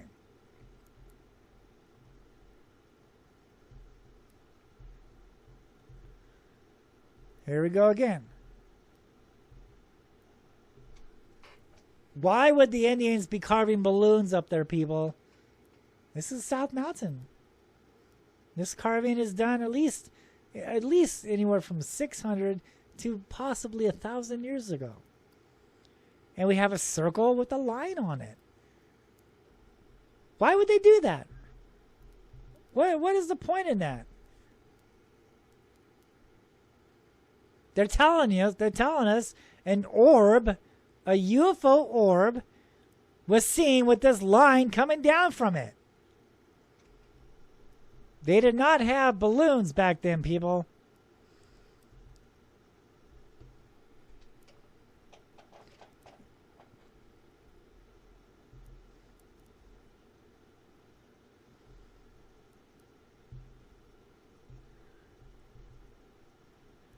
Here we go again. Look at this. South Mountain. And now we have an orb. Let's zoom in on this. Taking away a man. Look at that. This is what happened to the Hohokam people. This is a photograph. 1,000-year-old photograph of what happened to these people.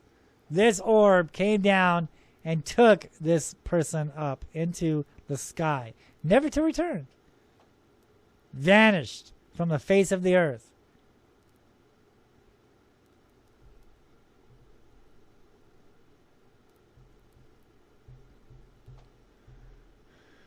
Here we go again. So this one has 2 lines. See that? A cluster in the sky with 2 lines. No, it's not a cluster of balloons with 2 strings, because did they have strings back then? Well, yeah, they had strings, but did they have balloons back then? I don't think so, no.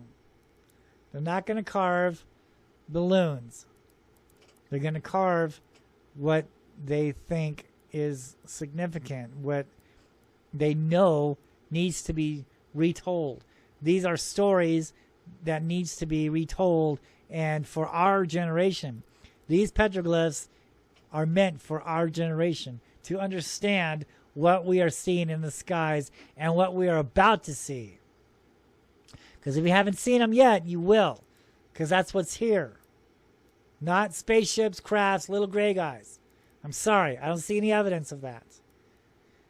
I've explored all of the mountains in Phoenix, Arizona. I have not found one evidence, nothing of resembles a spaceship or a craft or little gray guys.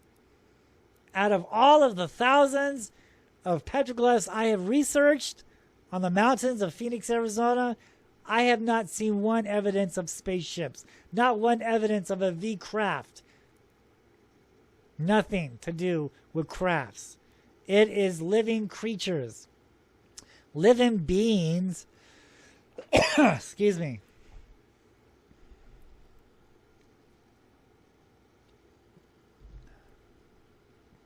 that use these lines to either join together to make a barbell formation, or they use these lines to take animals and people up into the sky.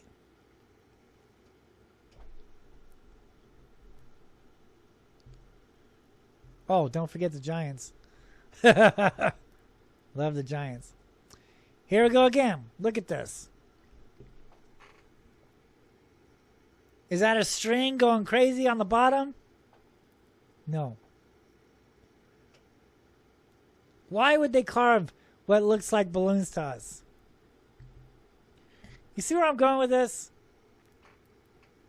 I'm just so sick of people seeing, something, and they automatically assume that it's a balloon because they've been taught all these years, and I'm guilty of it. I was thinking, spaceships at first. I was misled by people who didn't know what they were talking about in the beginning, 1997, March 13th. These people selling books and movies and crafts going over Phoenix when I was there that night, and I didn't see shit. What? I'm a witness. I didn't see anything. I was out there that night. I'm a witness of nothing. And why didn't I see him way on the other side of the valley? Because you can't see over there on the other side of the valley where I was at, where a reported ship went over Phoenix. I was there in the middle. Nothing flew over Phoenix. Only lights on the west side. But these people trying to mislead other people into selling books and movies, trying to get famous and get on the news and be on soapboxes, are telling you, and now it's been blown up, and I just think that we have to look at the evidence here. We have to examine the credible evidence. We have to look at the facts. If a video or a photograph has not surfaced of a craft going over the city of Phoenix, there never will be, because that never happened. There has been attempted hoaxes. There's a guy who used to work for News Channel 3, and he swore up and down that he had credible video of the craft going over the city of Phoenix, March 13th, 1997. Now, before he examined that video, before he took it to the labs to make sure that it wasn't a hoax, he aired that shit and claimed that was the real UFO that went over Phoenix. 3 days later, it was dubbed a hoax and proven that it was made by a computer-generated computer. It was a hoax. So it's been over 20 years and not one evidence of anything flying over Phoenix, Arizona. Now, I have video of lights flying over Phoenix. Real lights, not hoax. And they're not spaceships. Yes, they're flying over Phoenix. No, it's not a craft, people. It's not a V-shaped craft. These lights are not spaceships. They're living entities. They're living creatures. And this is what they look like. They have been recorded before. by the first Native Americans who lived in Phoenix, who saw the Phoenix lights way before us, who actually talked to them, who dealt with them, who interacted with these beings in the sky. This is what they look like. They carved their photographs of what they look like on the rocks. And here it shows an orb that we see today with a line, not a string. Here we go again. You saw that in the sky today, you would probably think that's a balloon. That's a cluster of balloons. When in fact, that's actually a creature. Not a craft, but a living entity, a living creature. This is why they're never going to tell you what's really here. Because it's stuff like this. It's the photographs like this that's going to scare the public. The public is not ready for this information yet.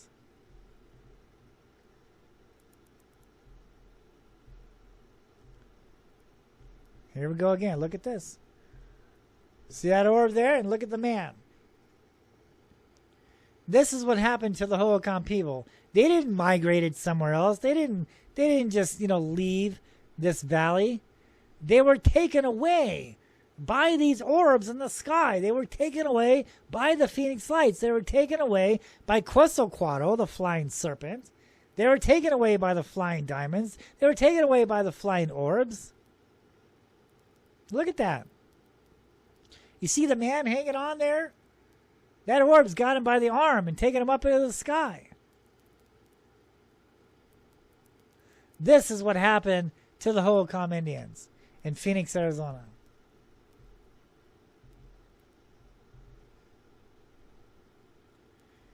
The evidence has been sitting here this whole time.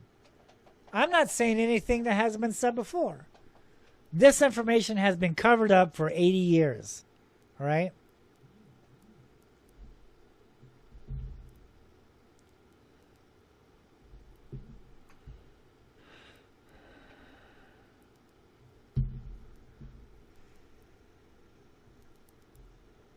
The archaeologist isn't going to talk about this, but the evidence is there. I'm showing you proof. This is not hearsay, people. This is credible evidence. It's not only from the first park ranger talking about this. Why would a park ranger talk about this, right? Why would he write in journals? Why would he hand out little brochures to people, telling people about the tombs and the Mayans and the spirits of the earth and sky and the lost city Cibola? Why would his son, after his dad passes away, why did his son write a book about how his dad used to chase people away from the gold tombs on South Mountain? Why? Why? If it wasn't true, if it wasn't factual.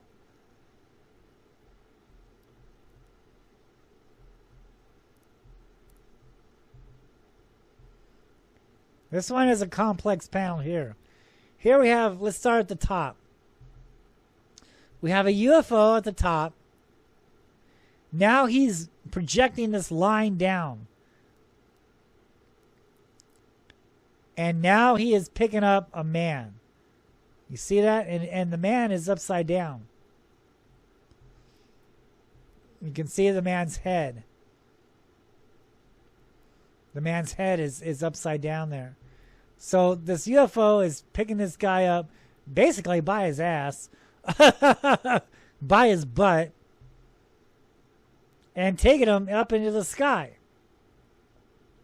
You can see his head there on the bottom. See his little head right there? And so the UFO is using that line, that creature is using the line to pick this man up upside down. That is the correct way to interpret this panel. And then we have another UFO, another guy over here to the left, and he's got like a feather. You see that? So, the archaeologist, look at that feather right there next to that word line on the left of your screen. The archaeologist doesn't want to admit or believe that the Holcomb people had like a type of clan. But there's so many panels out there where I see the feather going inward. And there is a lot of quail birds out here in the desert, here on South Mountain. And I believe that the Holcomb used the quail feathers as a type of clan symbol. There's so many petroglyph panels, so many petroglyphs with a man, and he's got this feather pointing this way. That's the exact same formation as a quail bird. The quails have this feather on top of their head. But the archaeologist doesn't want to believe that. He doesn't want to admit that the Holcombs had a clan, and the clan symbol was the quail bird. Here we go. We have this orb, and it's got this line. Look at the line. Oh, is that a balloon? Is this a balloon, people? There's a circle. There's a string. It's got to be a balloon, right? No, he's picking this guy up. Picking up this lizard man. Picking up by his head. Okay?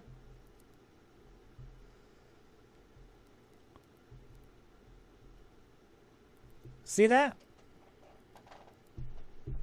You see where I'm going with this?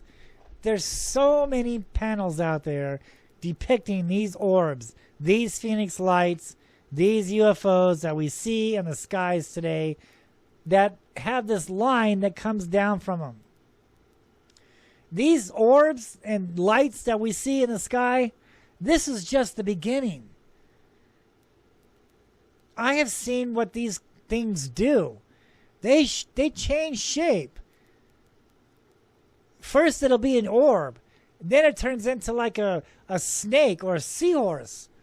Then it changes into a diamond or a worm. Or it'll try to look like an animal such as a lamb or a sheep or even a man. This is just the beginning. These lights and these orbs, that's just the beginning. There's more to them that they have not showed you yet. I have seen what they do. The petroglyphs depict on what they do, on what's to come. I've already seen it. They've already been doing this incredible stuff. I've seen it. A lot of people haven't, but I pay attention. I see what's going on here. And if you pay attention and you understand what's really here, you will understand what's next, what's to come, and that these are not balloons that we're seeing. This is not strings. That this is another creature. This is not technology or a spaceship. That these are living entities. These are living beings. The archaeologists say they anthropomorph. Yes, they do. They change the shape. They shape shift. This is what the Indians has been saying all these years, that they change shape. Here's another reason why the government will never tell you what is going on here. Because look at the past. Look at the history here. We have a UFO that's basically decapitating a man. He's got a line. He's got the line. There's a bow tie UFO in the sky. There's another UFO coming down and basically blowing up this guy's head.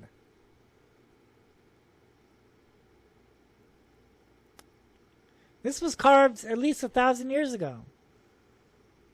This is why they will never, ever tell you what's truly here. Because of the prehistoric photographs of our history. This is our history. This is mankind's history. Not just the Indians. This is the world's history. And it tells us that these things have always been here. This is their home too. This is their planet. And every time these beings interact with man, or mankind contacts these beings, it leads to man's downfall. It is not a good thing. Now, there are good ones out there. Not all of them are bad. When you read some of these ancient texts, you'll soon realize and understand what are the good ones and what are the bad ones. I think what we're dealing with here in Phoenix are the bad ones. I think that curse is credible. I think all that stuff there, the Phoenix Lights and the history of Phoenix, that's not good. And that's what we're seeing today. That's what we're witnessing, are the bad ones. They are not here to help us, but to enslave us one more time. Look at this, just panel after panel after panel. I could go on for days showing you evidence on what happened to the Hohokam people. Here's a spiral doorway, there's a UFO, and there's a man being taken away by a UFO. You see that?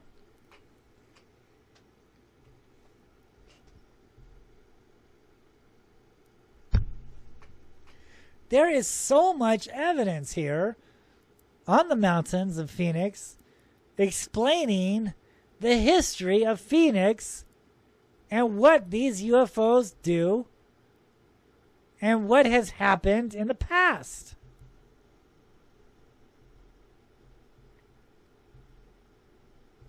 It's not just some random story here.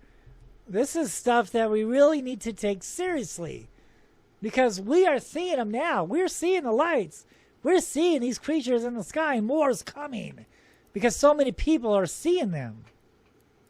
So, and to understand these things, we have to understand their history, their past. This isn't anything new. You might think that these UFOs are new, but it's not. These things have always been here with man. And their history is carved in stone. And we need to understand this history, because this history could be our past or our future. Here we go again. One of my favorite panels. Here we got a UFO orb, and he's taking a man up into the sky with a line. You see that? With a line.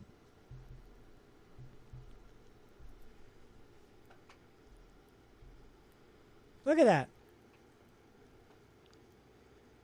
You understand what I'm getting with this here? You understand what I'm doing here? I'm showing you. I'm showing you Arizona's past here. I'm showing you Phoenix, Arizona's history. I'm showing the Phoenix Lights history here.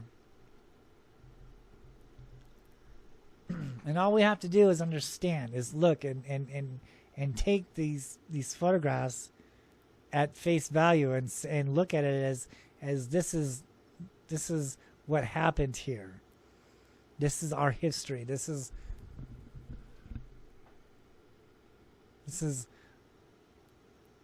what happened. They told us. They carved all this information on the rocks. It's not just telling a story. It's not some Indian making a mark, man. They're telling us what happened. They're telling us about the Phoenix Lights. They're giving us the history on them, man. It's meant for our generation. They saw them. They recorded them. We see them, and we recorded them now with our technology devices. They didn't have technology devices back then. They had these rocks to record the history in the places where the rock can be found at, where the petroglyphs can be found at. It's a photograph.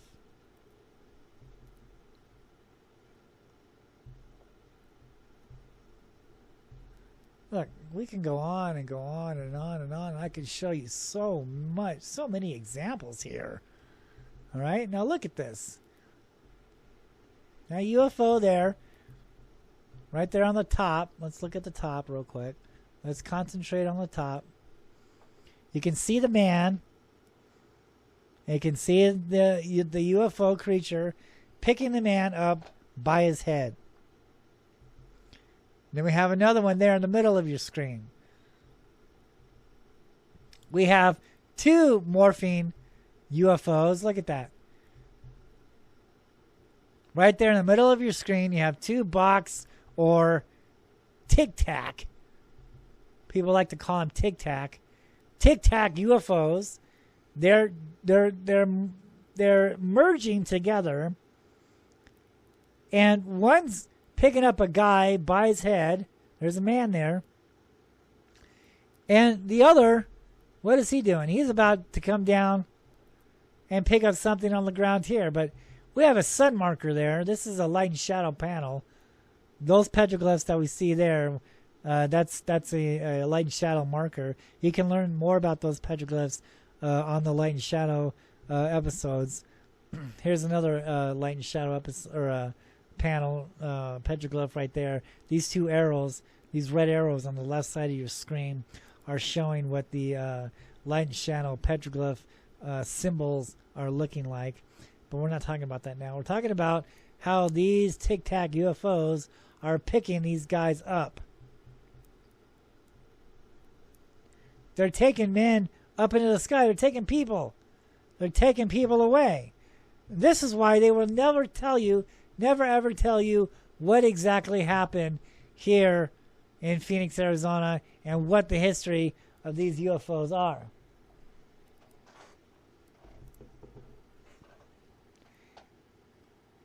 Now, let's look at this one.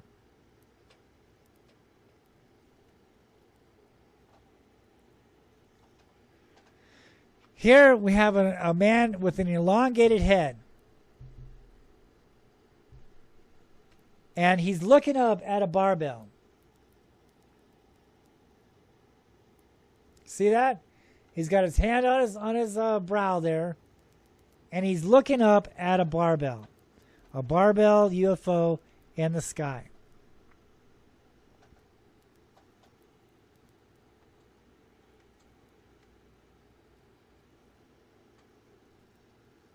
See that?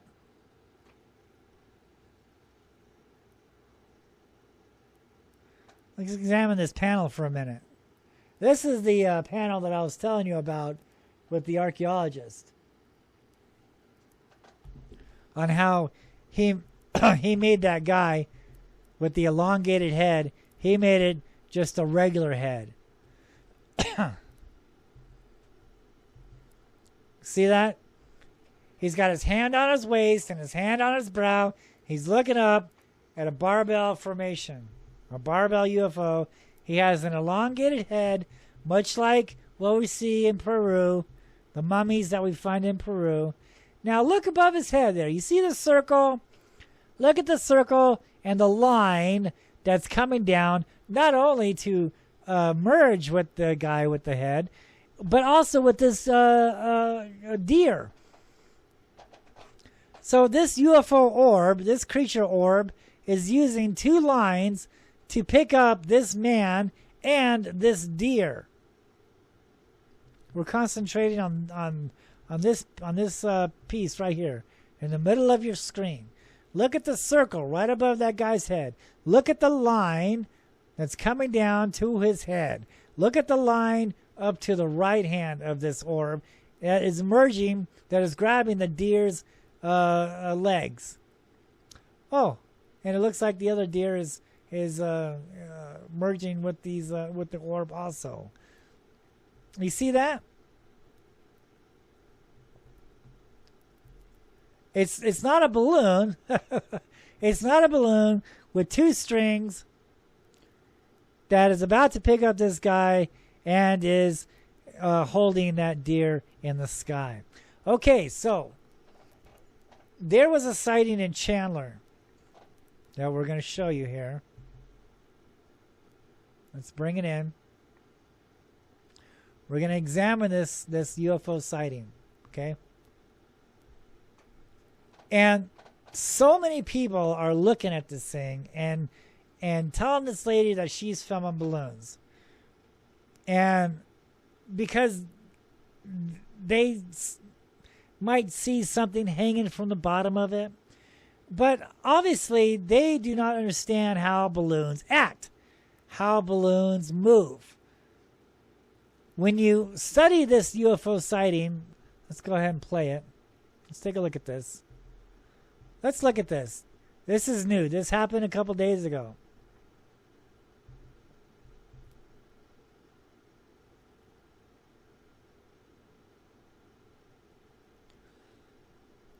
They think that this is a balloon. Look how this thing is moving in the sky. Now they see something hanging from the bottom of it. Okay? Look at that. You see what it just did right there? And because so many people are looking for spaceships, they automatically assume that this is a balloon. Now, let's look at this here. Let's compare this here for a minute. Let's stop this. Boop. Now you can barely see that little string on the bottom. Not string. Don't say the S word. You can barely see that little line on the bottom. See that? You can barely see it, but it's visible. And that's why they think that it's a balloon, because they see something on the bottom. And they automatically assume that it's a string. But they do not understand the petroglyphs here.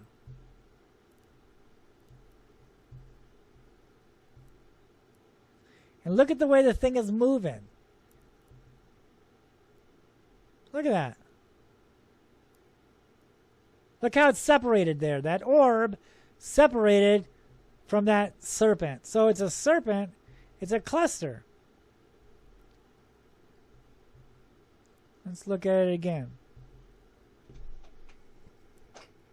And let's compare it to the petroglyph to the right of your screen.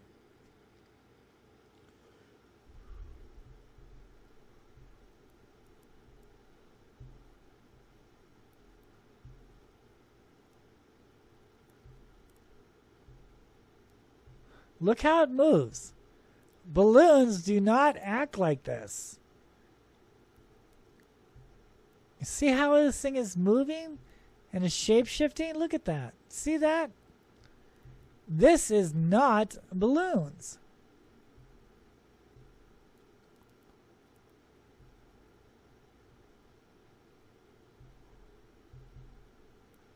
Isn't that incredible? Look at that. Look at that thing. Look, look, look, look, look. Is that crazy or what? This is what we are dealing with here. This is what the Holocom people has been trying to show us or tell us this whole time with their sightings on the rocks.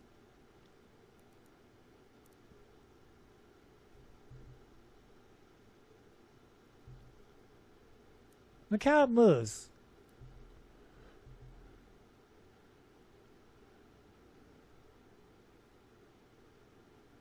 See?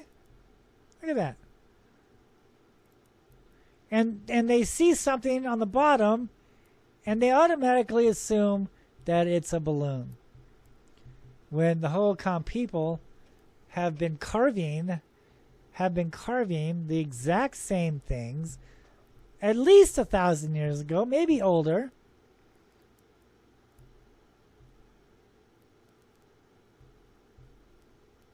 Look at that. Isn't that something? This is great. And from a cell phone. She used a cell phone. Look at that. Isn't that neat? This is what we're dealing with. Not crafts, but a living creatures. Living beings.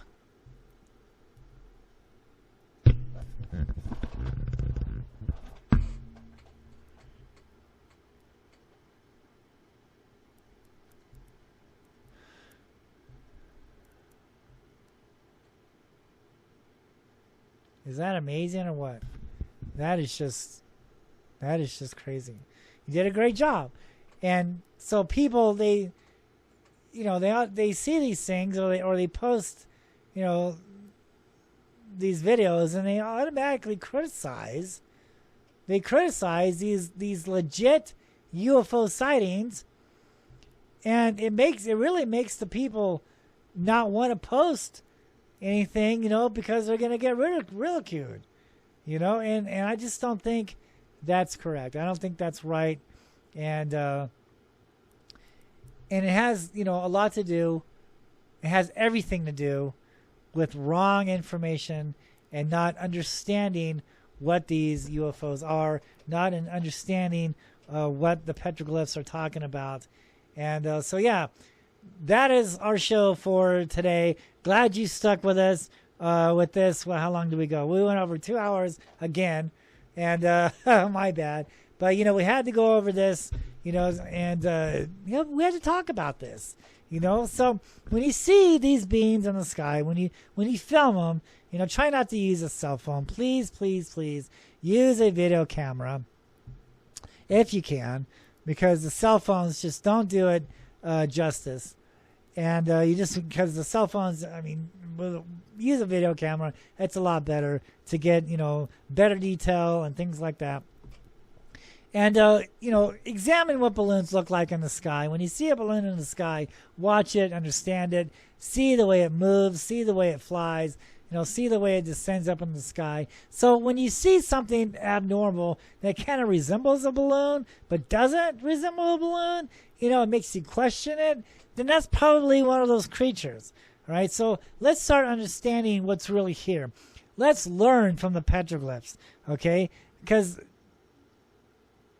it's not all what everybody thinks that is here, okay? It's not all nuts and bolts technology. There is something else here. There is a living creature here. These are living beings. These are living entities. Okay, that's our show for tonight, folks. Thank you so much for sticking with me through this long show. Hopefully, you understand a little bit more, and hopefully that you understand the petroglyphs, and hope you enjoyed it. Follow my page, the Phoenix Lights Petroglyphs in the Sky YouTube channel. And find me on Facebook also. Contact me on Facebook. Let me know. Send me your UFO sightings and your petroglyph panels. And yeah, man. Thank you guys so much. And we will see you guys next time. Thank you guys so much again.